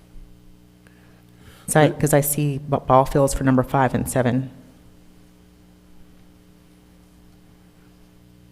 That's Dolores Tolliver. That's the little ball field that is in. That's actually more of a green space. They do not maintain that. Public Works maintains that right now. That ball field crew does not maintain Dolores Tolliver. Public Works maintains this. This contract is actually paying to do the park maintenance that Public Works is doing now. They're stretched so thin with all of the parks and the right-of-ways, frankly, they can't get it done. But when we're not doing outdoor sports at Tanner, North Houston, and Peavy, what is this crew doing? What is our crew doing? Those ball fields, sports turf is a different animal. It gets mowed 2 times a week during the mowing season, which is about 9 months out of the year. It gets mowed twice a week, not once a week, not once a month. It gets mowed twice a week, those ball fields do, until it's absolutely dormant. And then it's dormant, they're doing repairs and everything else around the ball fields. So they're not I'm going to go to the ball field this week, and no, it gets mowed twice a week. And if you recall, they're mowed at 1 inch to less. They're for turf health, you cut 1/3 of the blade off. And to do that, especially in the raining season, you have to mow twice a week. Golf courses technically need to go more than twice a week, but this is just for those ball fields. Was our crew going to be cutting the golf course, or is that outsourced on here? Golf course is cutting the golf course. We have 6 part-timers at the golf course and 2 full-timers at the golf course, and they handle all the maintenance at the golf course. This crew does not set foot on the golf course. I have a question. Mr. Pooser, I know we have a turf professional at the golf course. Yes. Do they also have input on the professional, on the playing fields? Do they like with fertilization and recommendations and all that, Yes, sir, I do that as well. I work with them as well. Right now, this is the first time that those ball fields have been we do 7 applications a year of herbicide, pesticide. I'm contracting that out right now, just like we're doing a lot of that at the golf course. But when I do need help we were doing a lot of work at North Houston. I did call one of the members of the golf course crew over just to help us out. And do we do our own irrigation repairs? We do not. How many employees do we have on that particular to do parks? What'd you call it, Mayor? The ball field or the maintenance crews? Just the ones that cut grass for Parks and Recs. How many do you have? The only grass that we cut are the ball fields. How many employees? 5 employees plus a crew leader. And they're just doing the ball fields. Like I said, they have to be mowed twice a week. Those ball fields do. I'm concerned. I'm not going to listen. Let somebody else get in front of me now. I've sat here and listened, and we can go on and on and on with this here. But I am concerned that you said who's doing Dolores Tolliver. There's a feel out there. Yes. It's in the community. Growth going to make it look bad. It already has a bad reputation for the most part. We need to do everything we can to help that. Right. There's no organized activities out there right now. We have some groups coming over to play soccer at Dolores Tolliver, and we use those fields for practice. We don't do any game fields. The ball field crew just maintains the fields that we have for tournaments and for the day-to-day use of our leagues, of our athletics teams. We have several at Dolores Tolliver.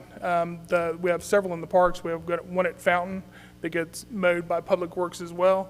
Those do not get a full infield work like the ones that North Houston do and what Simpson and Peavy do, and then what Tanner does. Again, that crew is stretched thin.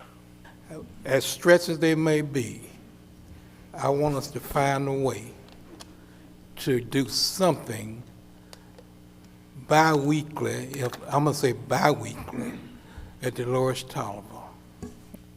And I would like to include Ferguson Park to that as well. So council members, sorry, sir. Council members, we are trying to come up with ways to elevate levels of service, elevate the maintenance within our parks. We want our parks to be places that we're proud of, every single one of them. We cannot do that by continuing to do business the way we have done business. If we want to make improvements, we have to change the way we go about things, and that's what we're trying to do. Now, by going to this type of a contract, Mr. Holmes, you mentioned wanting to see improvements at Dolores Tolliver, frequency of cutting, things like that. This is how we get there. And Mr. Drinker, thank you for that. And you just made a statement continue to do things the way we've been doing. That's what I'm trying to omit Exactly. and delete Mhm. when you come to Dolores Tolliver. It's been neglected, delected, delegated, and every kind of negative way you can say it about that park, and I'm tired of that. Yes, sir.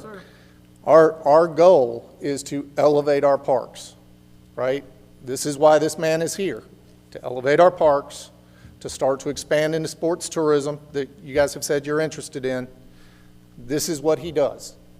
So this is one step in that direction. Does it get us all the way to where we're trying to go? No. Does it get us to the next step in the process? Absolutely. It starts to take care of the parks we have and starts to elevate those so that as we start to further expand our parks offerings, we're in a position to do that. Mr. Dranker, thank Yes, you sir. so much for that. Thank you for that. But I cannot, in all good consciousness, sit here and accept the fact that we can't touch every one of our areas because it's not an organized field. It was an organized field. Our kids grew up on that field over there.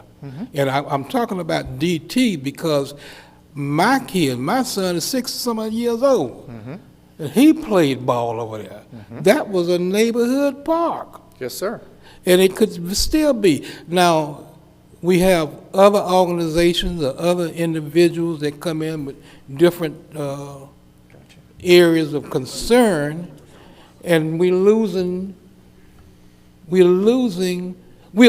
to me, we're pushing them back. We're pushing, and I keep saying DT because that I see, and I'm not going to sit back here as a council member, as a citizen who has seen that DT raise most of these kids in Warner Robins. Yes, They're sir. not kids now, they're good and grown now. Yes, sir. But DT raised them. Right. But now, we don't have that.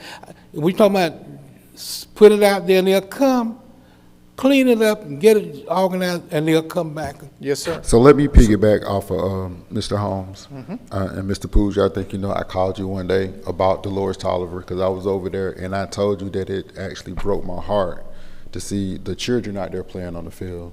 And I asked you about getting somebody to come over there and cut that field.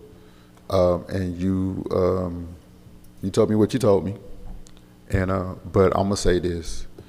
Since you have a crew that actually maintains ball fields, can we go ahead and make sure that they maintain everything that is or was a ball field that has not been converted from a ball field as of yet? Even at PV, I know we do more Simpson than the PV side, right? Because we're just practicing over there. But I think if possible, and I think that Mr. Holmes would agree with me, since you have that crew, if we could go ahead and just have them maintain those fields until we decide to do something else different with those. In July, we'll be presenting the large contract to do Simpson and Peavy, which will be the complete renovation of Simpson and Peavy. I was here 3 days when I called Mr. Drink and I said, we got to do something about this. This is where our kids play. So we've been working on that for a year. I'll be presenting to you in July on doing that. This contract calls for 30 mows a year at DT. That's exponentially more than what it's getting now because that's Public Works is stretched so thin. Public Works right now does all the maintenance at all of the parks, including North Houston, with the exception of the ball fields. So again, my question is the ball field at Dolores Tolliver. We can absolutely add that. We can do Dolores Tolliver, Fountain. We can add all of those that used to be. We can get those infields skinned again. Right now, we only use those for practice. It'll take time. If you wanted to play their games again, they're only one field at each park. So, typically we're operating Little League softball and baseball at North Houston this year and probably next year because of the time it's going to take to get Simpson and PV completed. But we operate at those because there's 4 and 5 fields at both of those. We have enough to where we can actually do all the games and have it, and, the lights work and all that. So, but we can absolutely get the ball fields, we'll reskin them, we can put bases back on them, and we hit those. But right now, like I said, that ball field crew is doing all of the Tanner soccer fields and football fields, which need a lot of work because they're played on every day of the year. They never get a break. And also the Simpson Peavy, they're maintained right now because we do practice there. We have adult teams and our youth teams practice at Simpson and Peavy. But we can add those DT and Fountain and those others that have the little multi-purpose fields there that, And I'm gonna try to not say anything else. I'm not gonna say anything. I'm gonna try not to say anything else.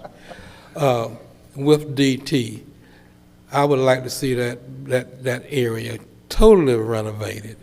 We need bathrooms over there, but we've talked about these type things. Yes, sir. And we need to put that, there's no reason now why we don't have a bathroom over there. I know people go in there and tear them up. When the same thing happened in Walker's Pond. When we put the bathroom over there years ago, they would go in there and tear them up, So, we're not gonna stop that.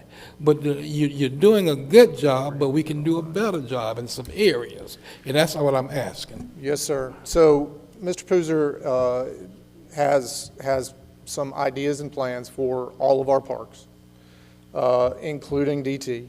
We hear loud and clear what you're saying. That's in the things that he's going to be bringing forward to you guys to talk through so that we can prioritize those parks and which projects do you want to do in what order, right? That's part of the whole capitalization plan that we have to talk through, and specific projects tied to specific funding sources, et cetera.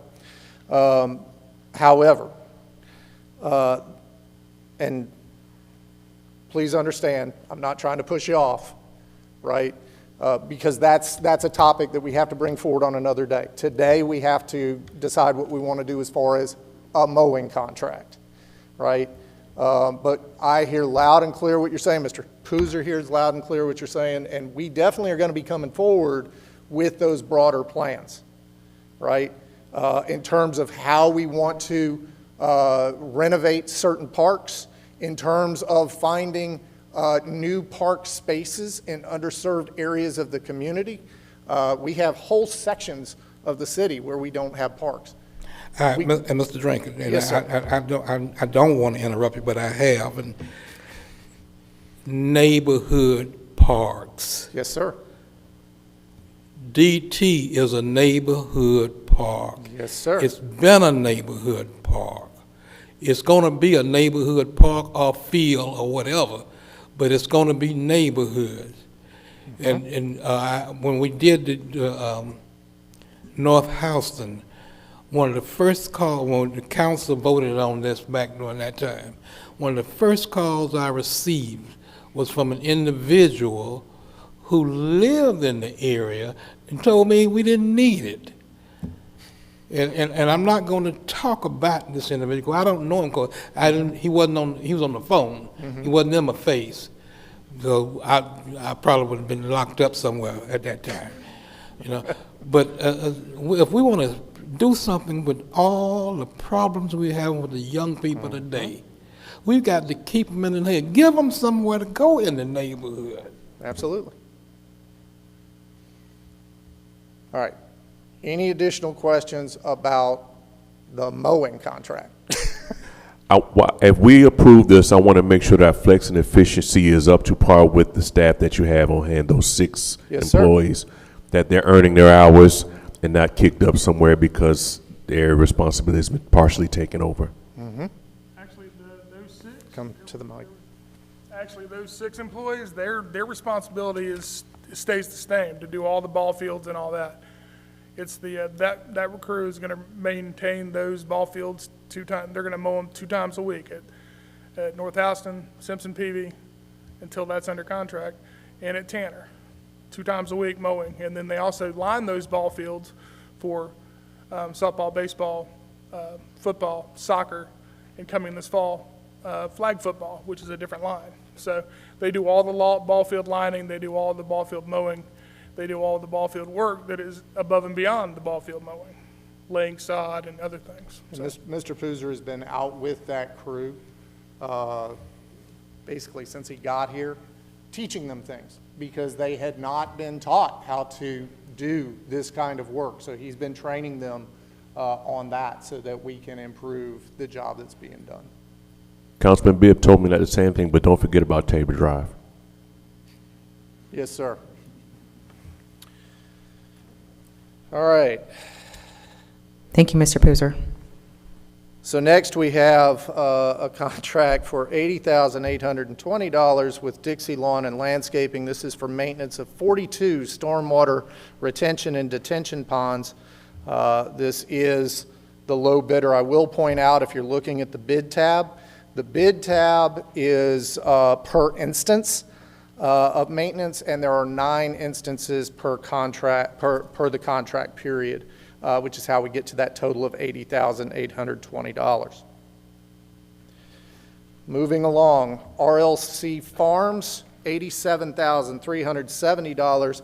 This is for asbestos abatement and demolition for properties located at 104, 162, and 164 North Davis Drives.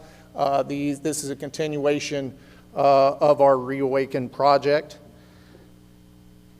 Then we have some invoice approvals. The first is Fisher Scientific, $49,409.50. This is a replacement of 7 scuba sets for the fire department. Remember, scuba is the gear that their breathing apparatus they use when they're fighting fires. The apparatus that's being replaced, or the equipment that's being replaced were purchased in 2003. They are out of warranty and we cannot get parts. So, again, this is part of trying to get us on a regular schedule so that we keep our firefighters safe and properly equipped. Up next, Delta Municipal Supply, $31,140, purchase of 300 1-inch curb stops for utilities. This relates to their meters and whatnot. The bidder is the low bidder. Up next, Crown Sports, $22,450. This is for purchase of football and cheerleading uniforms and equipment. Mr. Bibb, this is a great example of where this is not the low bidder. The low bidder is a company, I believe, out of Pakistan, if I recall, and their bid is very low. Their quality of their product is very different from the rest of the bidders. And so we're not going with the low bidder, not recommending the low bidder on that. Up next, Jerry Pate Turf and Irrigation, $223,450.09. This is for you said 223? $223,454.09. We're seeing 233. 233? Typo on my part. I'm sorry. I'm reading from my own notes. 233. It's 230. Say. 223,454.09. So do we need to amend this? Yes, so the motion would reflect $223,454.09. Say it again. $223,454.09. This is for the purchase of specialized turf reel mowers, and maintenance equipment for the golf course. The current reel mowers are over 10 years old, which is very old for golf course lawn mowers. And this is a specialized piece of equipment. We're starting to see significant maintenance issues on those and trying to keep them going while the season is active. This leverages what's called a Sourcewell contract. Sourcewell is kind of a cooperative bidding process, so it is a competitively bid purchase, but the bidding is done by a different agency. So another city, another county may do the actual bid work, but it goes through the same process as ours. This is a commonly used tool, especially when cities and counties are trying to move more quickly, and this is a great example of why to do that. Are our employees trained on these specialized equipment? Or is there a training regimen and preventative maintenance regimen?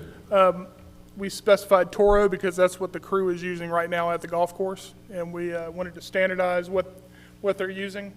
The equipment also, you know, the reel mowers, the reels, the parts, the maintenance, we're going all with one company. And to help standardize that, and we do have Toro equipment right now. The existing Toro equipment does complement this. So it's been a minute since we purchased mowing equipment at the golf course. Yeah, so one thing with reel mowers I would just want to ask is the fact of sharpening those blades. You say maintenance on that. Yes, sir. Are we going to have to contract that out to it? We Because do I the know there's only, We sharpen the blades and the bed knives. you guys do that in-house? Yes, sir. And then we do farm out what we can't do, but we can do most of it. It also includes buying an extra set of blades and bed knives, an extra set. I think that was for $11,000 or $12,000. That's so we won't have downtime because we have one extra set that is sharpened and ready to go.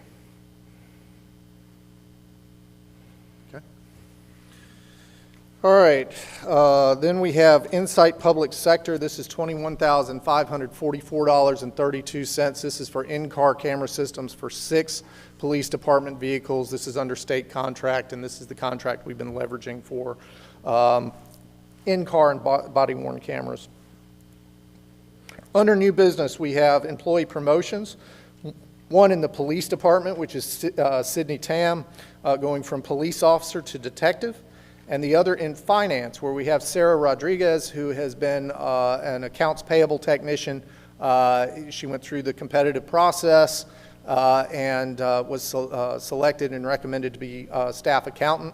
I'll remind you, even though these are competitive processes under our policies, if an employee is going from one position to another, even if they competed against outside applicants, it is considered a promotion, and promotions have to come before council. That's why you're hearing this. We have board appointments to engage Warner Robins. We have 2, Amy Brand, who's the CFO of Kiamac, and Ricky Waite. Everybody knows Ricky, my grandma's empanadas. These are 4-year terms, and those seats are currently vacant. Mr. Drinkard. Yes, sir. I think Ms. Hogan has left. I don't know if she's here. Ms. Waite serves on the Downtown Development Authority. Yes, sir. Now. Yes, sir. So we're going to create, I want to know what's happening. I mean, she's been served, she's been very active, she's a good member, a great member, in fact. So we're going to create an opening to move her from here to another part of the thing. Tick and tag and moving around. So, I want to make, okay, I didn't want to answer on her behalf. So the game plan is, yes, to move Ms. Ricky from the DDA to engage Warner Robins. And that is because we have a need for that small business voice on the Engage board. That would require that we then find a replacement for her on the DDA. We need that same kind of talent Yes, sir. on the DDA. Yes, sir. Understood. Okay, next, a deferred loan payment write-off. This is for $5,000. It involves property at 212 Sunstead Court, or Sunstead Road, excuse me. So we have a program that no longer exists, which was a home revitalization refurbishment loan program. For 212 Sunstead, it was separated into 2 separate loans, a standard loan and then a deferred payment loan. The property owner paid off the regular loan in full. The $5,000 deferred payment loan would typically be paid upon the sale of the property. The property has gone into a significant state of disrepair and blight significant blight and has safety and health issues for the property. The property is going to have to be demolished. And the property owner has found a purchaser who is willing to purchase the property for $5,000. The property owner, the current property owner, has significant hardships, as is outlined in the letter in your packet. I'd rather not go into the details of those hardships in a public setting, but it is in your packet, and they are significant. The purpose of that program was to help low to moderate income individuals remain housed and preferably stay in their properties. So the recommendation is to forgive that $5,000, allow the current property owner to retain that $5,000 so that she and her daughter can continue or can use those funds for their housing and other essential needs. So that's the recommendation on that. We have done things like this in the past.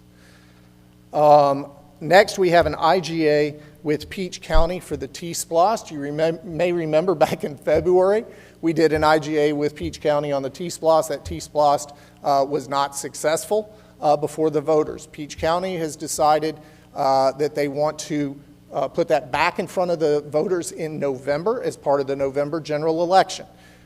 They can do that under state law, but it requires that they enter into new IGAs with the cities and Peach County. So the agreement itself is nearly identical to what you approved in February. Realistically, the only thing that changes is the dates. And finally, we have a moratorium for retail liquor, package stores, and regulated products. On June 1st, you adopted a moratorium. We inadvertently messed up the wording on that moratorium. So this simply clarifies and fixes that moratorium. It still includes packaged liquor stores, CBD, tobacco shops, all the stuff that we intended to have included with the June 1st moratorium extension. We messed up on the language, we got to fix it. So that's all this is.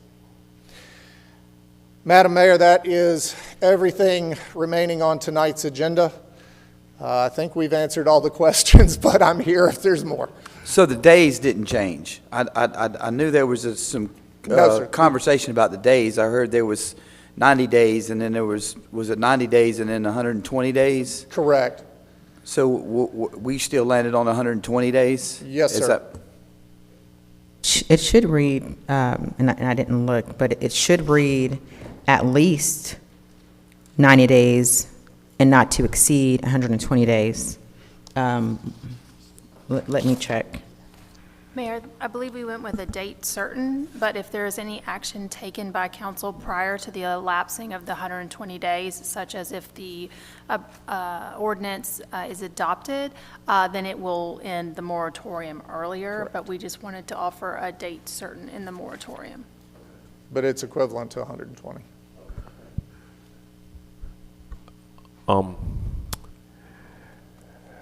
Budget. Is it proper to ask questions about the budget? Yes, sir. It's on the agenda. All right. There's some questions that I have concerning a few positions that I see funded that I don't think that we created yet, that I have some questions about, Yes, and sir. the validity of the need of another position. And I'll name them as follows: the city arbitress, the community development project manager, the Parks Recs division administrator, and the North Houston Rec Center manager. What's the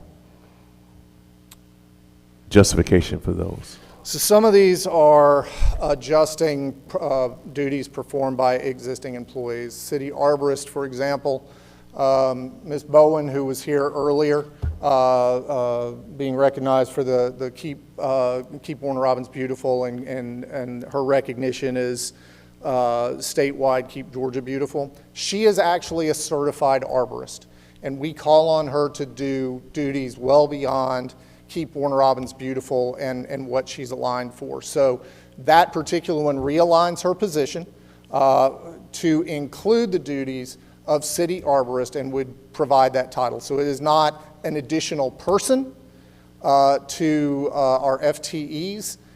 It changes the duties, elevates her responsibilities, et cetera.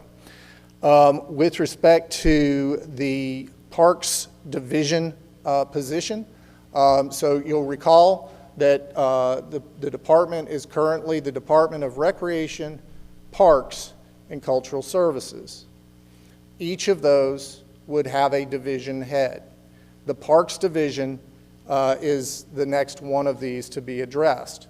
That individual would be all over all parks crews, the physical maintenance of the parks, and any improvement projects done in those parks. And as we start to expand our park offerings and start to address not just renovations and improvement of parks, but expanding the numbers of parks and creating new parks, your options are effectively have someone over the Parks Division or turn Mr. Pooser into a Parks project manager.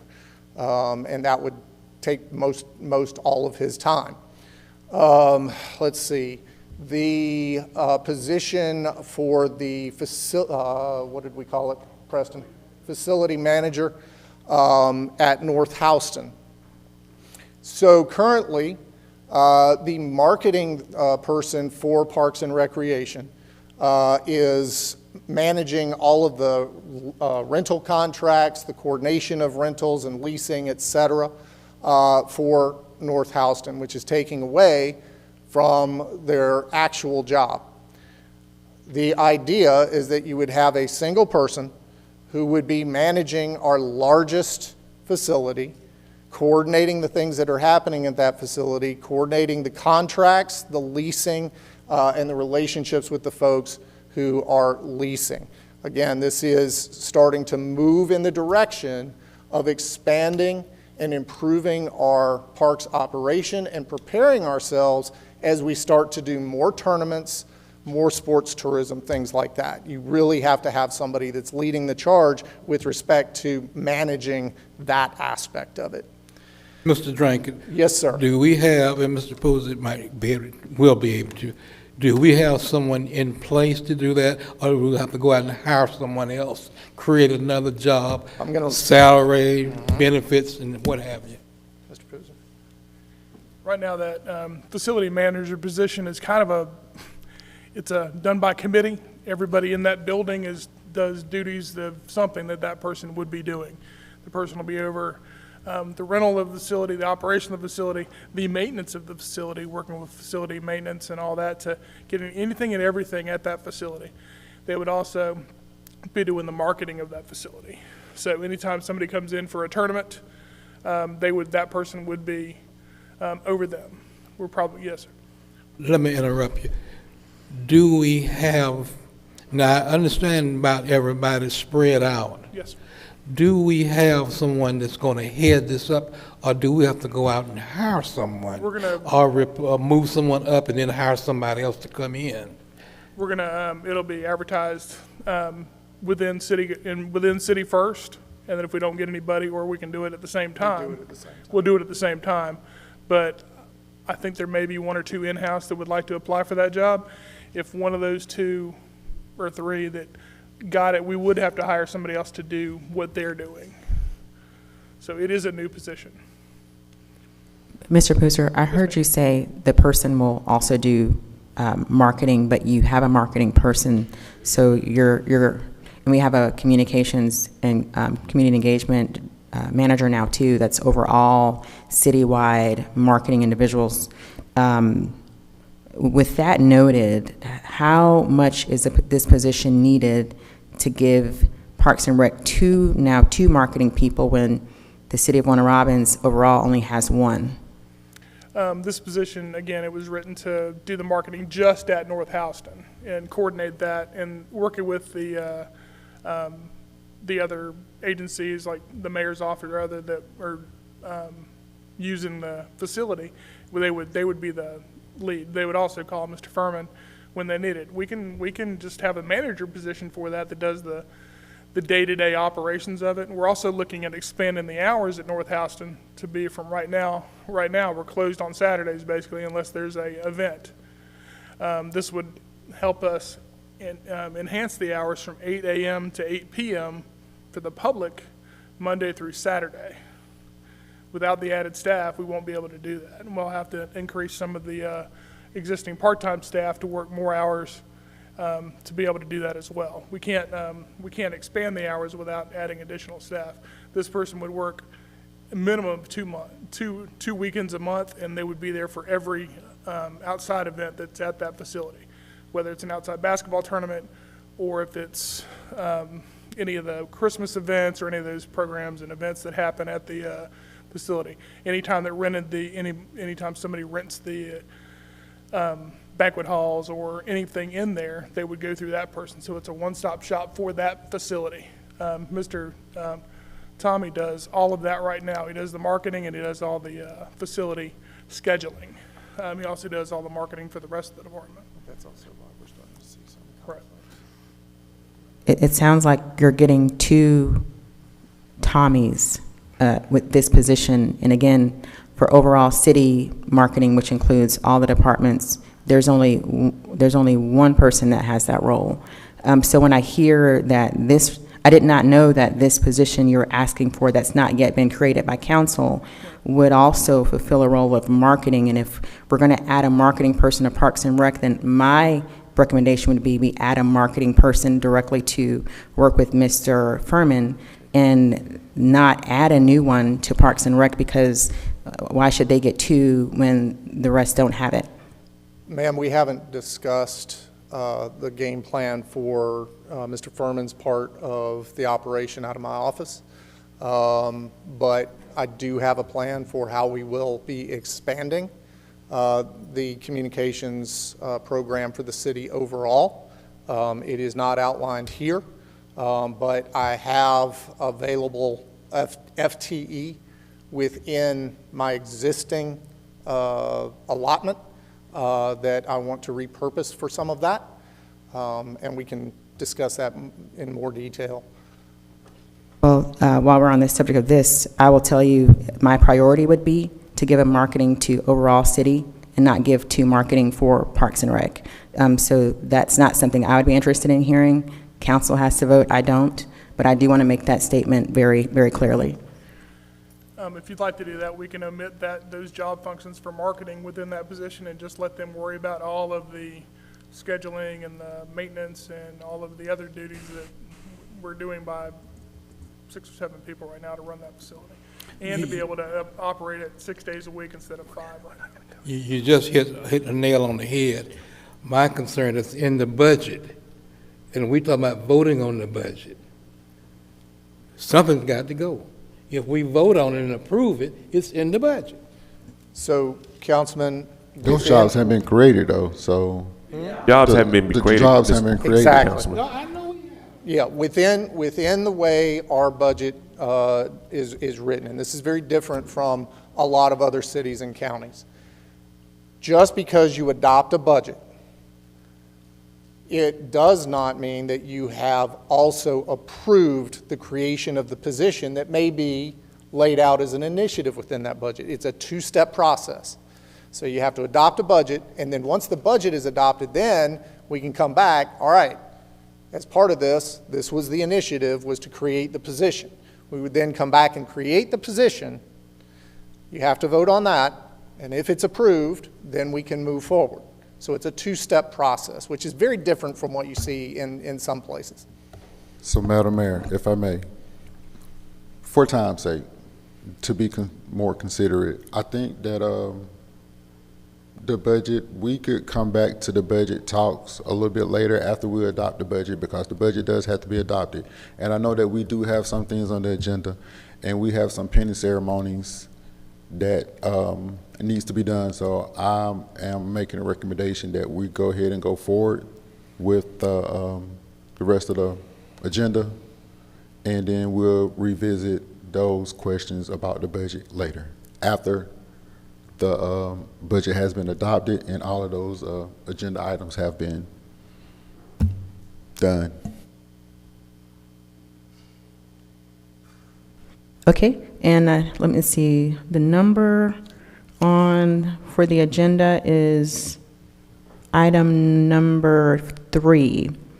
At this point, do you all want to make a motion to amend the agenda to move item number 3 to the end of the agenda?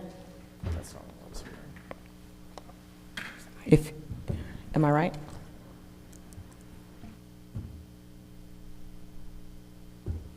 Madam Mayor, I believe, and Councilman, if I'm stating your intent incorrectly, please say so. I believe Mr. Curtis's intent was to not rearrange the agenda, but to approve the budget in its current spot on the agenda, consider that, approve it, and then with respect to some of these positions and other initiatives, to then revisit that at a later council meeting. Mr. Curtis, is that a correct? Well, no, we can revisit it at this council meeting. There's no need to move it. We can go ahead and approve it and go ahead and get all the other business out of the way, and then we could talk about it more in depth afterwards. Yes. Yes, Madam Mayor. Out of all due respect for Mr. Curtis and what he's saying, I still have a problem approving a budget and then coming back, cutting into it. If you understand what I'm saying? I do understand what you're saying, Mr. Holmes. We're talking about approving the budget. Yeah. So here's... And this is in the budget. Then you're gonna turn right around and come back and take out.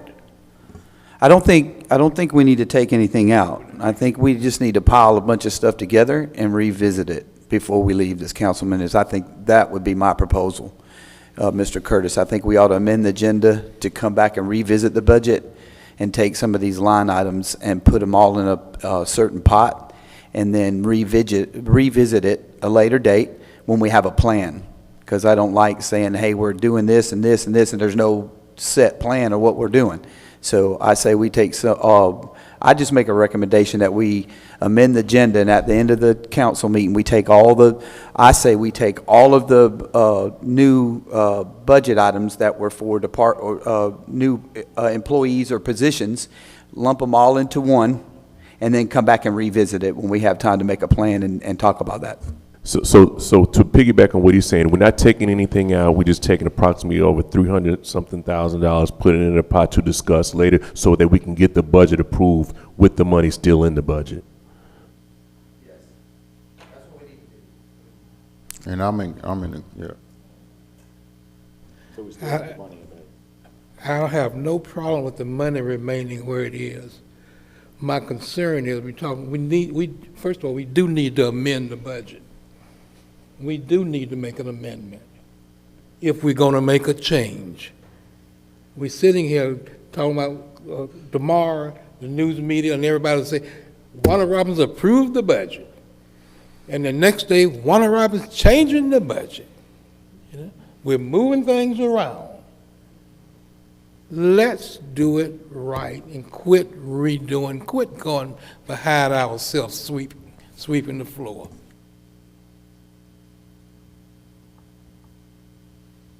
With that being said, I want to know what the justification is for the community development project manager and what the capabilities and responsibilities are for this position when we have department heads that should be their own individual project manager. That's my opinion for that position. So gentlemen, I just want to make sure that we're mindful of the state statute and that we have publicly noticed the budget, and we've had 2 public hearings and we provided it to the public, and that this would be the budget which is going to be adopted. So I think we want to be mindful of that and not make any material types of changes to the budget which we have noticed. So we certainly don't want to run afoul of the state statute. I do think that it has happened in past years, and I realize it may not be the preferred mechanism, but as we are at this particular juncture, at this particular point after the process, there is sometimes a reallocation of funds allocated by you all in the budget, and that's done via an ordinance where you may say that we're going to move this money from line item and it's 16 numbers of an account number, and we're going to move it over here. So certainly that can be done, and you could certainly identify which line items or which positions, however you want to look at it, that you wish to reallocate within the budget should you so approve it. I just want to make sure we don't run afoul of our state notice requirements, and that this is the budget which we have published and had public hearings on. Thank you for that clarification. But these are not positions that have been created. This is just funds. Absolutely, I misspoke. The positions, it may be earmarked, it may be described, it may be identified, but until mayor and council create that job classification and create that position and say, hey, we put this money over here and now it's going to where we said, that doesn't happen. So Okay. as Mr. Drinkard said, it is a two-step process. It's just the money is generally earmarked, and I'm not a finance person, but we've said to the public, here's how we intend to use, you know, broad strokes, but we want to kind of adhere unless there is subsequent action by you all gentlemen to say, no, we're going to go a different direction. You certainly have that authority and power to do so. Thank you. All right, with that, are we complete with our comments during the work session? Okay, great. So we're going to move on to item number 2 of our agenda, which is for the formal public comments pertaining to agenda items only. If anyone here has a comment for item number 3 through item number 11 only, you have an opportunity to approach the podium. If you have a comment about anything else that is not numbered 3 through 11, you will have another opportunity to make your comment after the agenda items are complete. Please come forward, state your name and address for the record. You will have 3 minutes at the top of the rotunda. And please note that we hear you, even though we may not respond to you at this moment. The floor is open for comments from the public pertaining to agenda items only. Going once, going twice. The door is now closed. On to item number 3, which is an ordinance for the fiscal year 2027 budget, and this is a second reading to be conducted by Councilman Lawrenson. Thank you, Mayor, and everyone, please bear with me if you will. Whereas the mayor and city of Warner Robins has prepared and submitted to the city council a line item budget for the fiscal year beginning July 1, 2026 and ending June 30th, 2027. And whereas the mayor and council have studied and revised the proposed budget and is in the best interest of the city that the budget be adopted. Now therefore be it ordained by mayor and council of the city of Warner Robins that the annual budget for the general government fiscal year beginning July 1, 2026 and ending June 30, 2027 attached hereto and made part thereof for the funds and the amounts referenced as follows are hereby approved and adopted. Total expenditures of all funds with transfers and other $191,197,902. Be it further ordained that the fiscal year of July 1, 26 to June 30th, 27 and the general fund shall receive transfers in the amount of $987,500 from the Tourist Allocation Board, tab, $240,000 from the rental of motor vehicles, $1,895,506 from the Water and Sewer Enterprise Fund, and $2,320,716 from the Natural Gas Enterprise Fund. Be it further ordained that the budget shall be amended so as to adapt to changing governmental needs during the fiscal year as follows. Any increase in appropriations for any fund, for any function department, whether through a change in anticipated revenues in any fund or through a transfer of appropriations among functions and departments in excess of the approved budget shall require an ordinance of mayor and council authorizing said funds to be expanded, except in the case of insurance reimbursements for vehicles, collisions, and other equipment loss, and reimbursements for materials purchased from the city of Warner Robins, in which instances the chief financial officer's office is granted authority to allocate funds to the appropriate function or department line item for the insurance proceeds, and from reimbursement of materials for the replacement or repair of damaged equipment items and for such a replacement of materials. 2, in the event of receipt of unbudgeted grant revenues, the Chief Financial Officer is granted authority to allocate the funds to the appropriate function department line item in order to comply with the purpose of such grant receipts. Any transfers, appropriations at any line item can be shifted from one line item to another within each fund, function or department only by written approval of the mayor. Any transfers from the committed fund balance of the city's special revenue fund to further the support of those funds' purpose shall require written approval by the mayor. Any allocation of unassigned fund balances of the general fund minimum rejected level not to exceed the total of 1 month's unassigned fund balance must be returned to the target level within 24 months of the withdrawal. Be it further ordained that the salaries of municipal employees are not established by the budget, and increase in salaries will only be done according to the procedures obtained in the classification, salary, administration, and performance management system. If any ordinance or part thereof of the City of Warner Robins is in conflict herewith, in this ordinance shall have preference. If any provisions of this ordinance are held invalid, such invalidity shall not affect any of the other provisions, which can be given effect without the invalid provision, and to this end, the provisions of this ordinance are declared to be severable. Provisions of this ordinance were first read on June 1st, 2026, and shall become effective upon adoption June 15th, 2026. And this is the final reading, and I motion to approve this budget. Mayor, I'll second that. Motion by Councilman Lawrenson, seconded by Councilman Bibb. Any discussion? All those in favor, please state aye and raise your hand. Aye. Motion carries unanimously. Item number 4 is the consent agenda to be discussed by Councilman Lashley. Thank you, Madam Mayor. I make a motion to approve the consent agenda as presented, including item A, the June 1st, 2026 meeting minutes, which we all should have had a chance and opportunity to review. Item B, which is a much-needed resolution for the employee cost of living adjustment. And item C, a resolution for Title VI non-discrimination, Georgia Department of Transportation. I second. Motion by Councilman Lashley, seconded by Councilman Curtis. Any discussion? Mayor, I'm going to abstain because I was not present.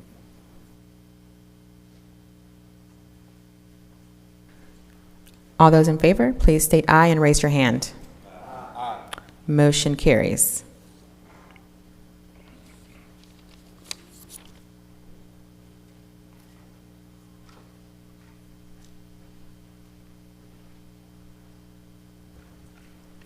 Item number 5 is the purchasing consent items to be discussed by Councilman Mack.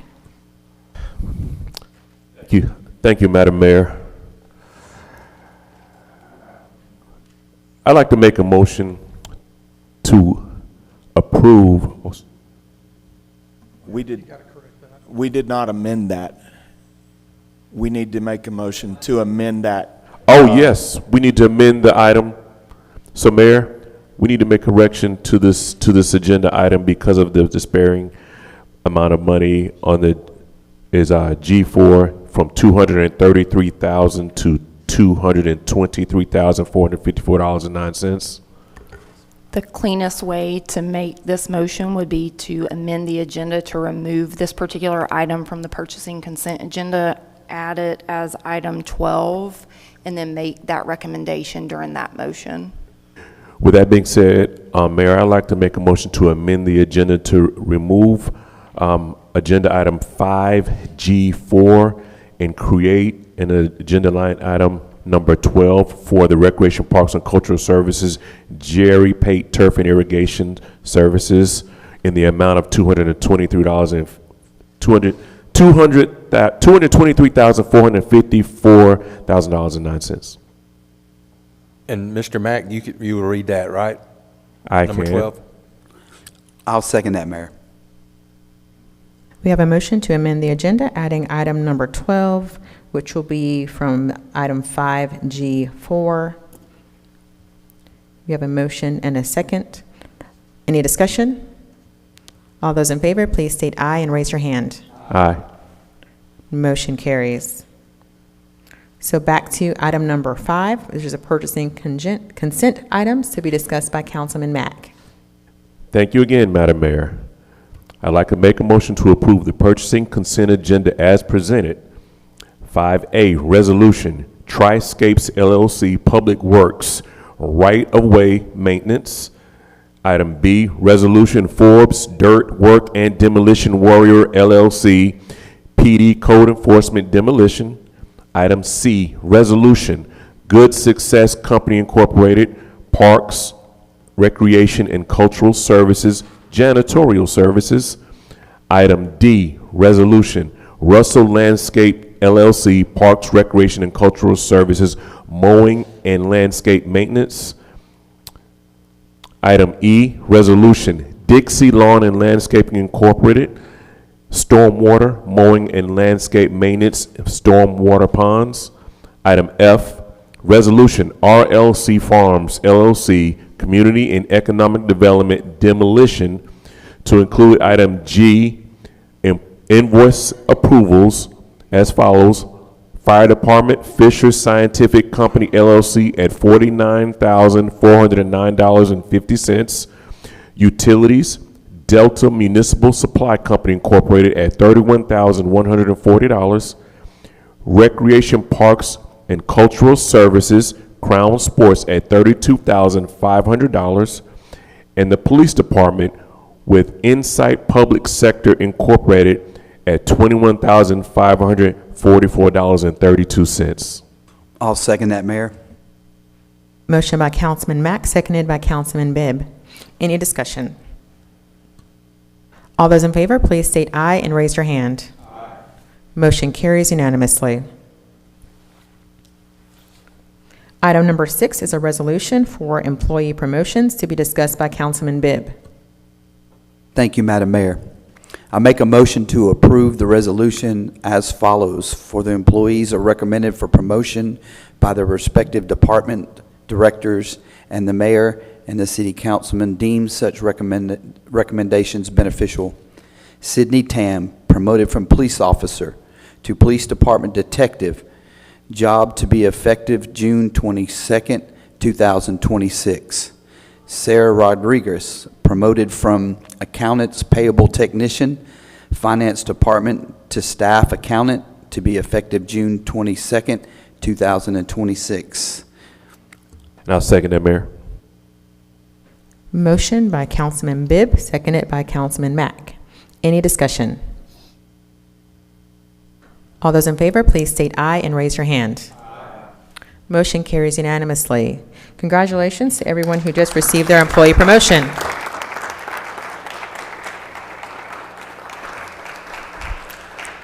And anyone who received their promotion in this resolution, if you'll please come forward so we can properly congratulate you. And I know we do have a pinning ceremony for PD. Congratulations again. All right, Chief Fisher, if you will begin the pinning ceremony.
Yeah, come down the line. Come down the line. Yes. Yeah, please come down.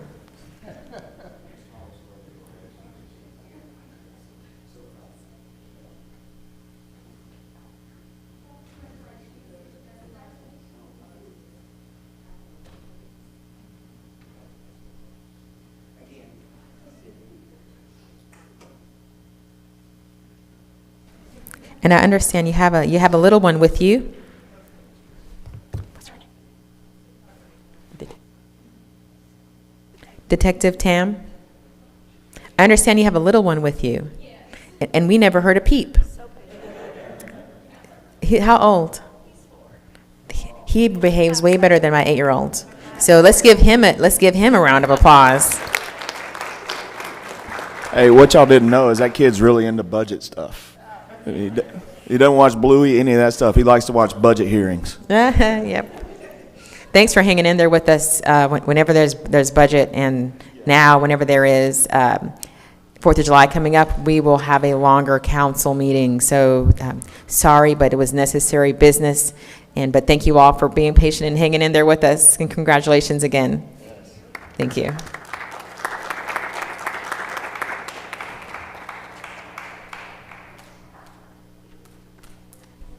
All right, next up is item number 7, a resolution for Engage Warner Robins appointments to be discussed by Councilman Holmes.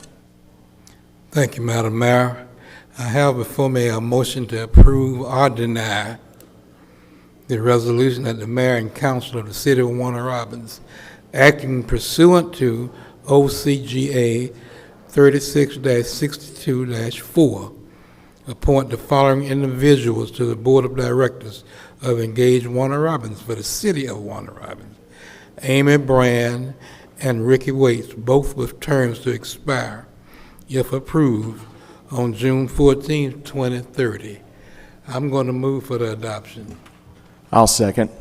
Motion by Councilman Holmes, seconded by Councilman Lashley. Any discussion? All those in favor, please state aye and raise your hand. Aye. Motion carries. If any of the newly appointed board members are present, you may come forward to take your oath of office. And if you are not, we will have plenty of opportunities to get your oath complete. All right, I'm going to move on as I see no one moving. Moving on to item number 8, which is a resolution for the deferred loan payment write-off to be discussed by Councilman Curtis.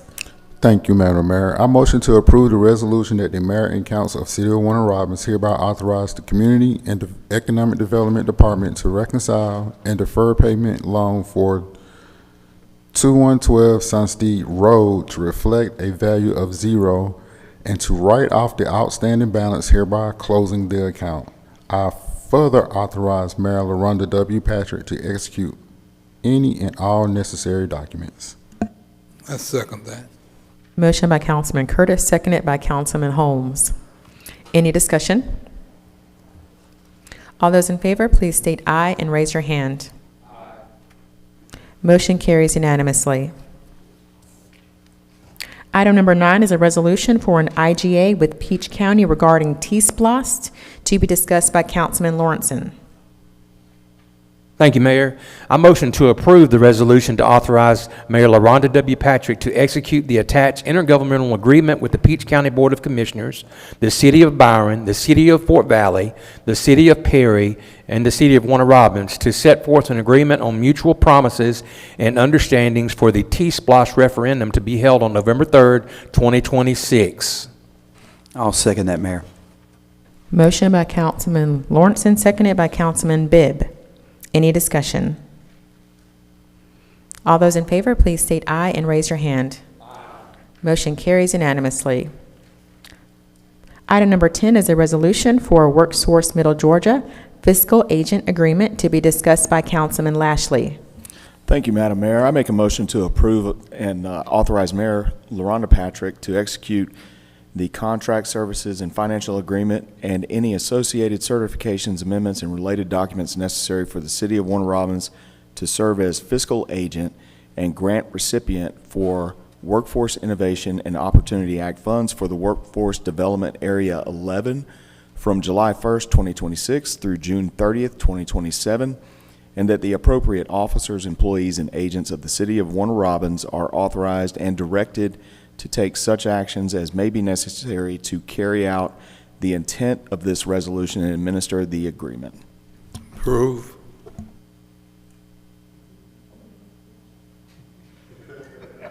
I didn't hear. Motion by Councilman Lashley, seconded by Councilman Holmes. Any discussion? All those in favor, please state aye and raise your hand. Motion carries unanimously. Item number 11 is a resolution for retail liquor package stores, etc. moratorium to be discussed by Councilman Mack. Thank you, Mayor. I'd like to make a motion to approve the resolution of the mayor and council of the City of Warner Robins that an extension of the moratorium for the permitting of retail liquor package store licenses and business licenses related to sale of vape products, low THC oil products, tobacco objects, and cannabidiol products. Did I say that right? Cannabidiol products shall be extended 120 days. No applications for retail liquor package store licenses within the City of Warner Robins shall be received or issued, and such moratorium shall remain in effect until October 13th, 2026, absent subsequent action by the governing authority. And I'll second that, Mayor. Motion by Councilman Mack, seconded by Councilman Bibb. Any discussion? For the record, this is just being more thorough in what the extension of the moratorium includes, as the first motion was more around a certain singular category. Any further discussion? All those in favor, please state aye and raise your hand. Aye. Motion carries unanimously. All right, now on to item number 12 as amended. Yes, ma'am. Item number 12, I'd like to make a motion to approve the consent agenda item for Recreation, Parks, and Cultural Services, Jerry Pate Turf and Irrigation for $223,454.09. I'll second that, Mayor. Motion by Councilman Mack, seconded by Councilman Bibb. Any discussion? All those in favor, please state aye and raise your hand.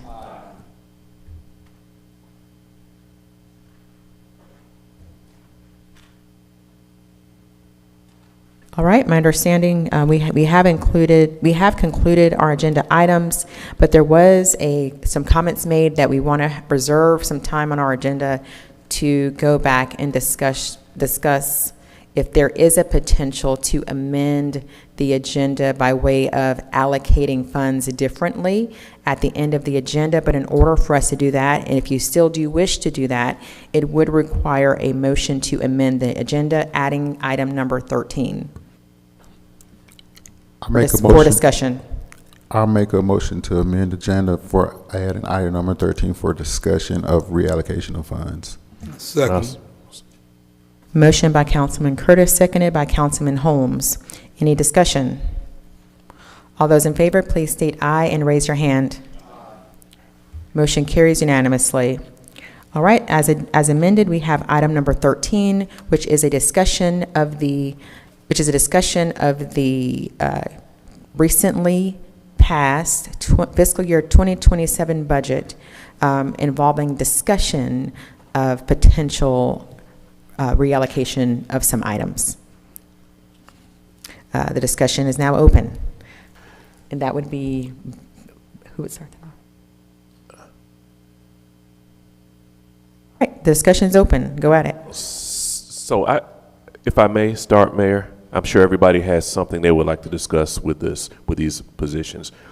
My concern is for the city arborist, the community development project manager, the park services division administrator, and the North House and Recreation Center manager, and the justification and or need for each one of those positions, and for the city arborist job?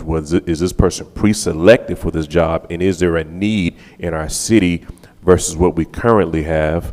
Because also it's not just the salary, is also the servant package, the care package, severance, not severance package, but the entire compensation package to include all these other positions. And if, in my opinion, from my experience, as far as a community development project manager, what's the scope of responsibility for that position when we have department heads that manage their own projects?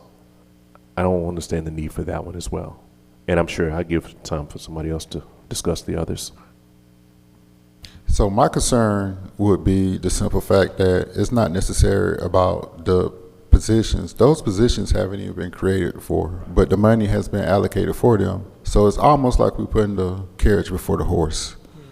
So, and what Councilman Bill was saying earlier, and I totally agree with him 100%.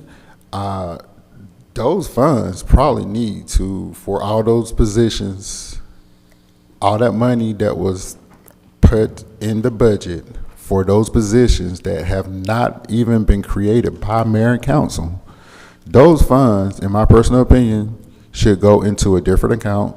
And then when those department heads or the administrator come to us saying, hey, we need to fulfill these positions, or we need to fund these positions, we can pull the money out that account and do those positions. But just like Derek said, we do need to have a discussion before we in reasoning why we need those positions. So, Councilman Bill, I'm in total agreement with you with moving that money into another account, and when those positions come and need to be funded, we can use that money.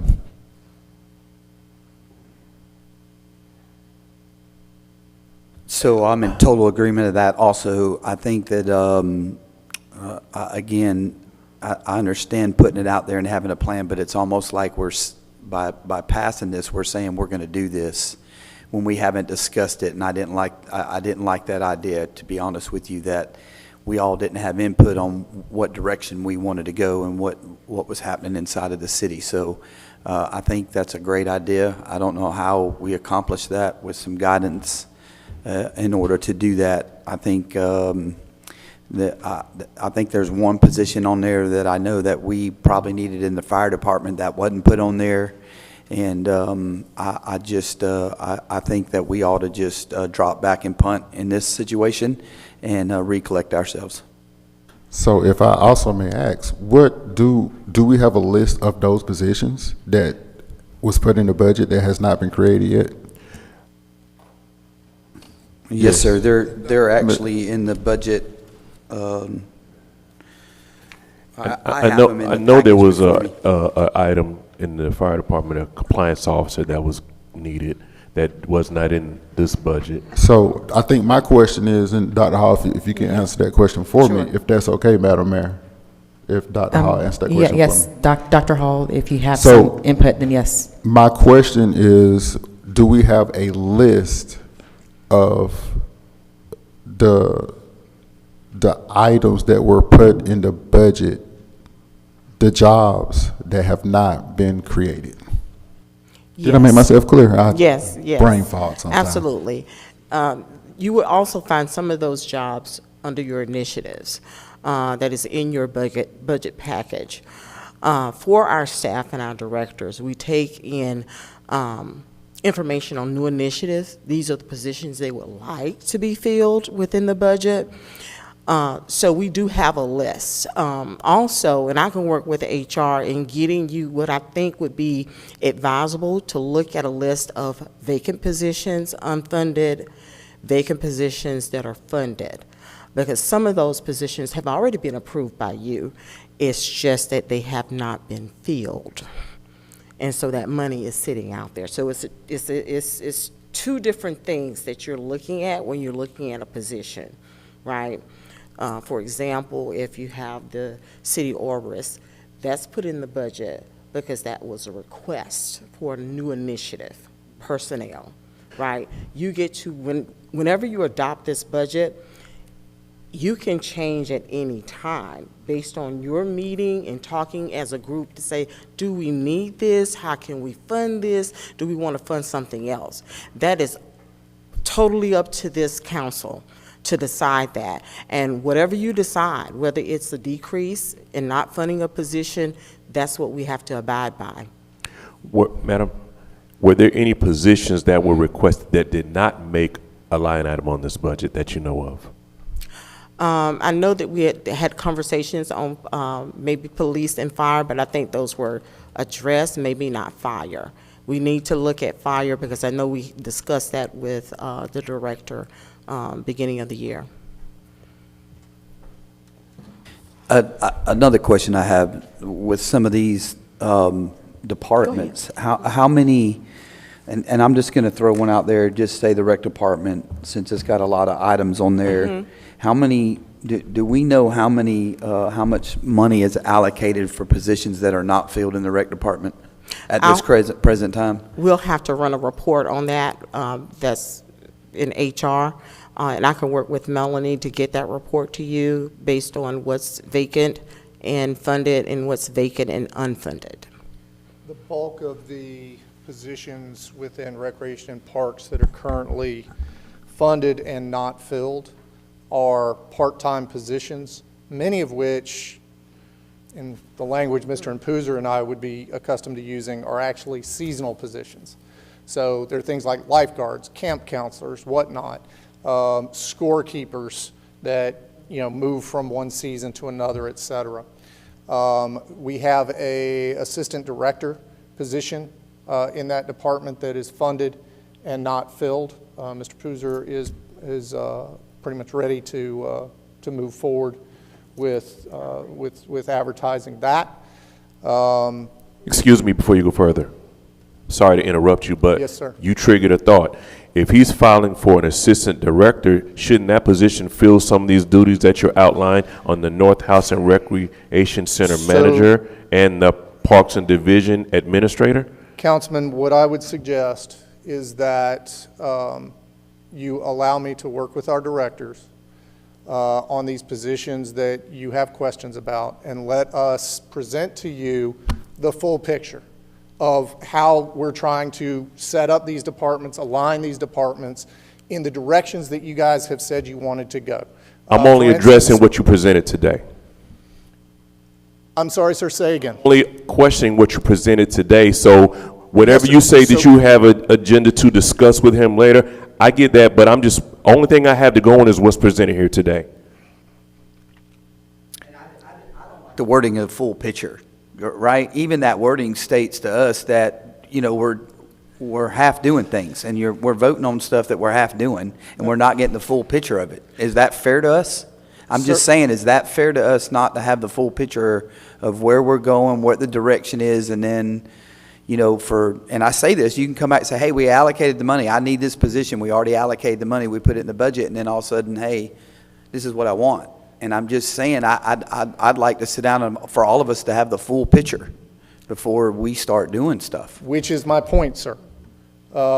As we have discussed on several occasions, we have a tendency within the city to look at position by position here and there. Last year and this year, we attempted to go through a budget process.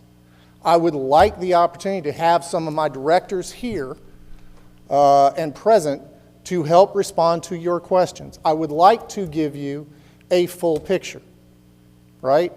I am not prepared to do that right now at this exact moment because these questions are just coming up, although we've had a couple of public hearings and opportunities for these questions to have come up.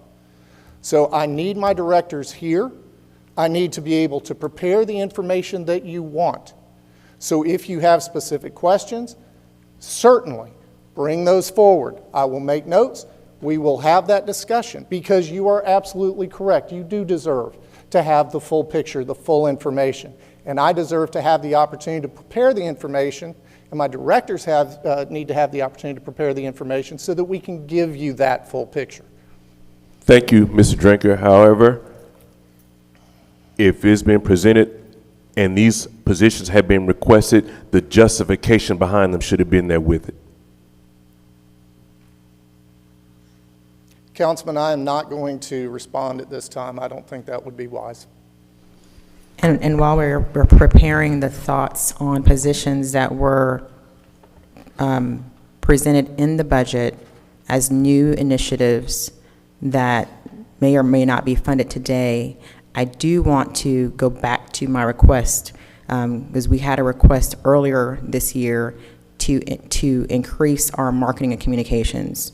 I heard it because I'm saying it now because I heard there was a plan for Parks and Rec to have a second marketing person. So as you are preparing, the expectation that I have is that we give a marketing person to community and engagement manager instead of adding a second one to Parks and Rec. That is a greater need from my vantage point than giving a second person to Parks and Recreation. So that is the expectation that I have, and I do want to see that take place, instead of giving a second one to Parks and Rec. But with the discussions, many of us have questions about the new initiative positions, the justification for such, but I want to make sure I remind council, you all are the ones that create positions. The directors, Mr. Drinkard, they propose. That is something that they want. It doesn't mean it's something that you all have to do.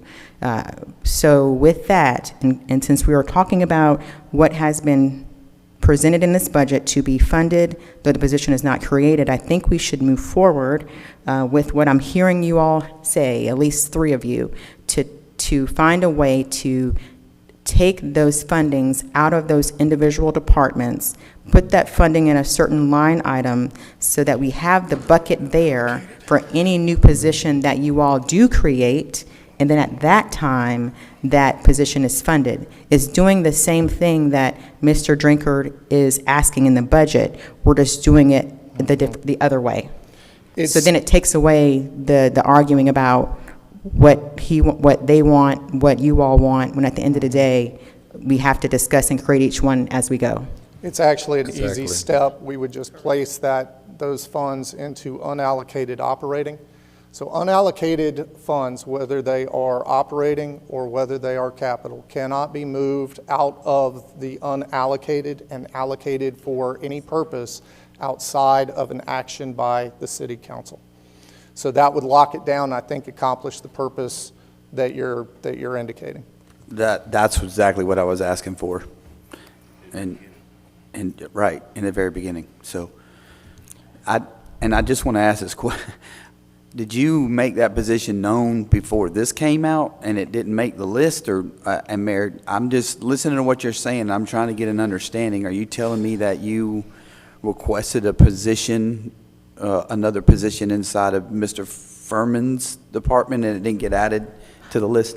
Well, that discussion came up right before council agreed to increase the role for the position, but there were some things that I knew we needed to accomplish what you all and myself know the level of marketing and communications we want to see inside of the city.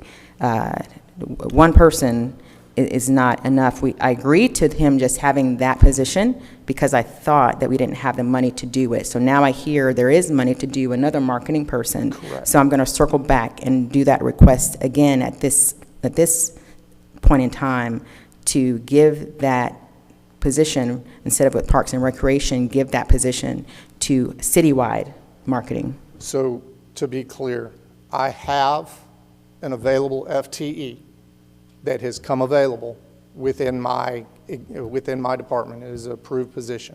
My intent would be to realign that position, redefine that position, and leverage that FTE and a portion of that FTE salary to address the communications needs that the mayor has talked about. So that's why that does not show up as a new funding item within the budget, because I already have an FTE funded. I'm going to repurpose that FTE. And I do want that person to be full-time communications and marketing. No other role. Yes. Okay, that because is that's the what's game plan. needed. Okay. Mhm. That's the game plan. Can I ask a quick question about the arborist? Roles, responsibilities, and duties. I know I actually took a deeper dive into it over the last 2 days, looking at what the role is, and I also, while it's difficult to actually tell what cities actually have them, I think every one of them that are on the list that we're on have them. But my concern is with it, is it, are we looking, are they going to be the ones that are going out with code that is going to identify the dead and dying trees? Oh, arborist. That is, I think a lot of times when you're dealing with a dead tree, anything like that, if it becomes a code issue, you have to have a certified arborist present the facts on that. So I do understand the need, in that position, I think there is, since we do have somebody on staff that is doing it, is there a way to redefine her current state of employment through Keep Warner Robins Beautiful and then tie it in more with the code side? Yes, sir. To be able to accomplish everything that she's currently doing plus that. And the game plan is exactly that. But in doing that, so we drafted the position description, ran that through HR. HR did their grading of the position, and we then determined, that determines what the salary for that redefined position would be. So, yes. That's a long way of saying yes. And Ms. Bowen is doing some of that work now. In fact, we have a tree here on the City Hall campus that she just submitted a report on that has to be taken out. There's a few. And some were already planned, but there's another one. But I digress. All right, yeah, and that's, full descriptions, what the roles are actually going to be. I know you can't do necessarily all of that in a budget type deal. Correct. It has to be much more on the personnel side when it comes to the votes that we take to create these positions. That way we can have the full breakdown of what we're looking at, what the scope of work they're going to be performing, who they report to, and basically just the general gist of what her daily activities are going to be. And that's where, when we meet again to discuss these positions that we are talking about creating, having the full scope in front of us so we can read everything and understand everything. Exactly. That's correct. Have a better understanding. But again, with the money already been put out there and allocated, I think that, like we talked about earlier, that money needs to be put in, what did you call it? Unallocated. It'd be unallocated operating. So do we have a list in how much money it actually is? Yes, we can put that together. We can assign that to unallocated. And if council just directs that any of the positions, new positions or monies necessary to fund redefined positions, are directed towards unallocated operating, we can make that happen and we can get that funding amount out to you so you know what it is. But it would be sitting in that unallocated fund and would not be touched until such time that mayor and council direct and vote to allocate whatever of those funds. To be used for those positions. Is that Yes, something sir. that we can get done tonight? As far as telling us to put the money into unallocated, yes, sir. That would be, let me see if I can quickly word a motion for you. And Ms. Stella, oh, wait, is Julia already working on it? Okay, then I'm not going to try.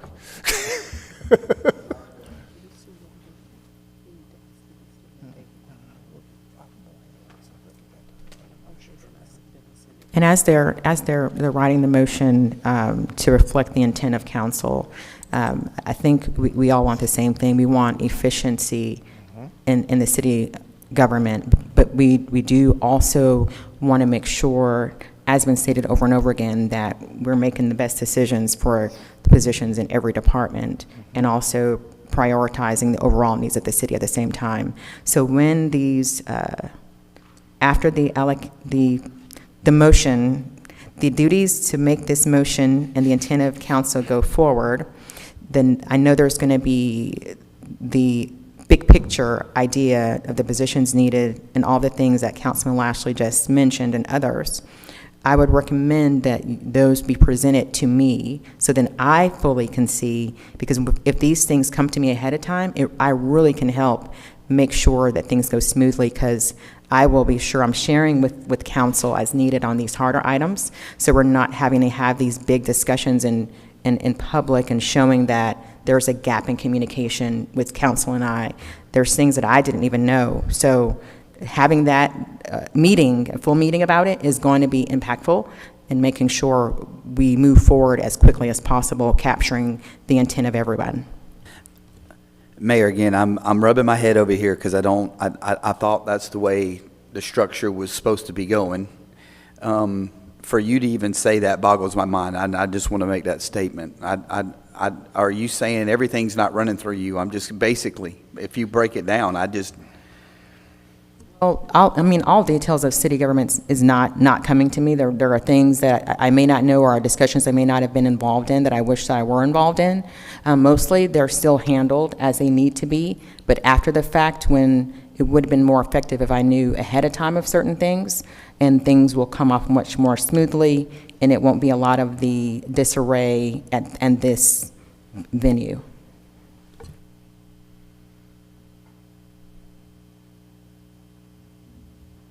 Mayor, Councilman Bibb just said what I was getting ready to say to us. Communication has got to go full force. It's got to go around the entire circle. To sit here tonight and talk about things or hear things, I heard maybe a month or so ago that we were going to try to find some help for this young man over here. I heard that, but it's not in the agenda. But now I hear understanding, Mr. Drinker, I think you said that you have some FTE funding that you can do that. That's fine. As a council, we need to know that, because we approached, after this meeting is over, we are approached.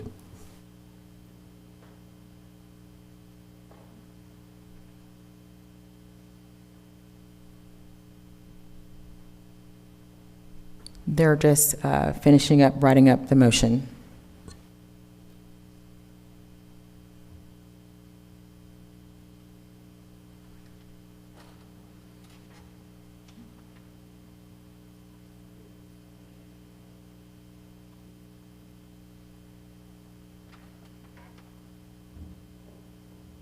Gentlemen, perhaps I can clarify. I think what you want this motion to reflect is that all of the jobs which have been discussed will be prepared in a list with a job description and associated costs associated with the creation of that position.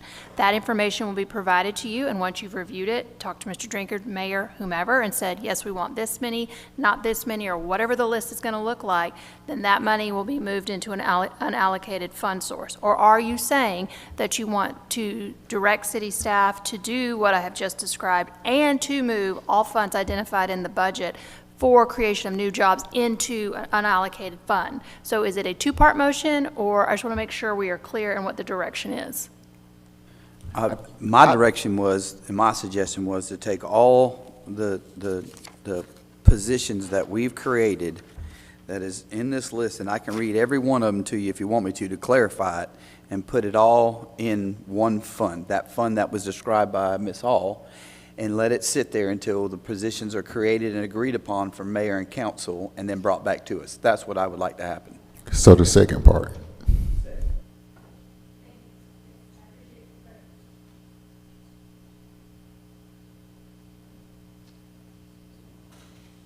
It might have been said, but I don't want to assume anything, that when these positions come to us, that they have the justification for it and job descriptions. We don't need to add on after we've done it. We need to, when we approve it, let us know what we are approving and why we are approving it, Yes, what sir. they will be doing. And that would typically be done at the time that we bring the positions forward. It's not typically included in the budget. All we're trying to do with the budget is get funding sitting there and then we would bring the positions forward with full job descriptions, et cetera, as I've done in the past.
Mayor, I'd like to make a motion to amend the agenda to include item number 13. 14, excuse me, item number 14. Second that, Mayor. Motion by Councilman Lawrenson, seconded by Councilman Mack. All those in favor, please state aye and raise your hand. Motion carries unanimously. We now have item number 14. Thank you, Madam Mayor. I make a motion to direct the city staff to prepare an ordinance directing the transfer of all budget funds identified for the creation of new positions to a single unallocated line item. And I'll second that, Mayor. Motion by Councilman Bibb, seconded by Councilman Mack. Any discussion? All those in favor, please state aye and raise your hand. Motion carries unanimously. All right, with that, I do believe we have completed the items on our agenda. We now will move to citizen comments. If there is anyone here who would like to make a comment, have a question or concern, please take your opportunity to approach the podium. Be sure to state your name and address for the record. Please note you have 3 minutes at the top of the rotunda, and council and I are listening, though we may not respond to you at this moment. The floor is open for comments. Going once, going twice. The door is now closed. Now on to council comments, and we will be starting with Councilman Mack for this meeting. Thank you, Madam Mayor. Great discussion tonight, all in service of doing good for our citizens as we try our best to be good stewards of the taxpayers' dollars. And thank you for everyone involved in the discussion and the hard work behind the scenes. Thank you. Good night. Thank you, Councilman. Councilman Bibb. Thank you, Mayor. I just, news brief came over lunchtime today that a B-52 bomber went down on one of our bases and killed 8 servicemen. And so ask for your prayers in that as that is dealt with. Thank you for your patience to the community and to all that were here tonight. I appreciate you hanging in here with us and having patience. God bless. Thank you, Councilman. Councilman Lawrenson. Thank you, Mayor. Just a couple of things. Want to circle back to the Parks and Recreation and Cultural Services Award at the beginning of the meeting tonight. It's so good to see that our hard work is paying off in the way we serve our community. About 12, 13 years ago, this was the very reason that I wanted to be a part of this body, was because I felt like we could do so much more with recreation. And it's taken some time, but we've been able to accomplish a lot of great things. And I'm very proud of what we've accomplished. We have a long way to go, but we've accomplished a lot of great things, and I'm very encouraged about the direction we're going there. So great job to our Parks and Rec employees and everybody. Also, I think since we met last, we lost someone that was a member of our community, Buddy Deal. Now, if you know Mr. Buddy, he was a great volunteer in our community. He worked with young people for many, many years. Through Little League, he was one of the coaches in one of the Little League World Series up in Pennsylvania. He volunteered at Northside, Warner Robins, Veterans, several schools that he just really volunteered a lot of time and a lot of money. That he just wanted to be a part of it, and he was a great man, and we truly are going to miss him, and I believe they're going to name one of the fields at Little League after him in the very near future, so I'm looking forward to that, and so just wanted to say our prayers out to Buddy Deal's family. And again, I think he was a Northside graduate too, Mayor Patrick, so I know you love that. But anyway, and then finally, good luck to our pageant competitors this week. It's a big week for them. Hannah Shaw is a personal friend of the family, and we're just really, really pulling for her. So hopefully she can pull through and win this thing. She's a beautiful young lady and certainly has the ability to do it. So let's be praying for them. Miss Georgia. Yeah, so anyway, that's all I got. God bless. Thank you. Councilman Lashley. Thank you, Madam Mayor. Congratulations to all of our employees. Again, I make this comment every time, but you know, you look at it, 10 years, 20 years, and 40 years of service with the city.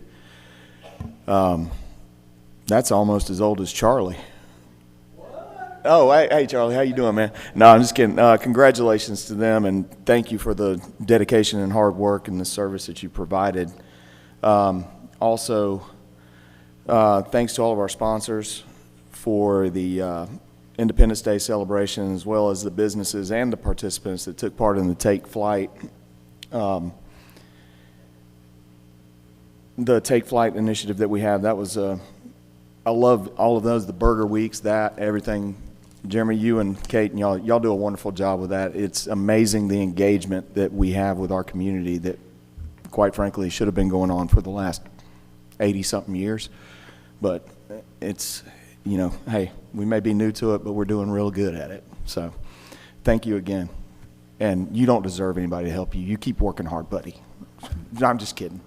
No, other than that, really not a whole lot else. Everybody else seems to get all the good stuff when they get to go first. So be ready for a lot of rain. It's about to hammer down out there in the next couple of days. So I know I got 3 inches in 30 minutes the other day. That was crazy. I've never seen so much water fall out of the sky and so fast. But be careful driving. It's very dangerous when it's raining like that. And other than that, y'all have a great week. Thank you, Councilman. And we just hope we don't have to call you for your services. But you guys do great work quickly. Yep. All right, Councilman Holmes. Thank you, Mayor. God bless this city and all of its employees. Thank you for what you do. Thank you. Thank you. And Councilman Curtis. Thank you, Mayor. Again, everybody pretty much has said everything. I just do want to reiterate, Buddy Deal was a great dude. May God be pleased with him. I just want to say I don't think we're going to see each other before the America's birthday, July the 4th, right? That's correct. So I just want to say, hey, I'm looking forward to seeing everybody out at the celebration on July the 4th. It's actually on July the 4th this year. So happy birthday, America.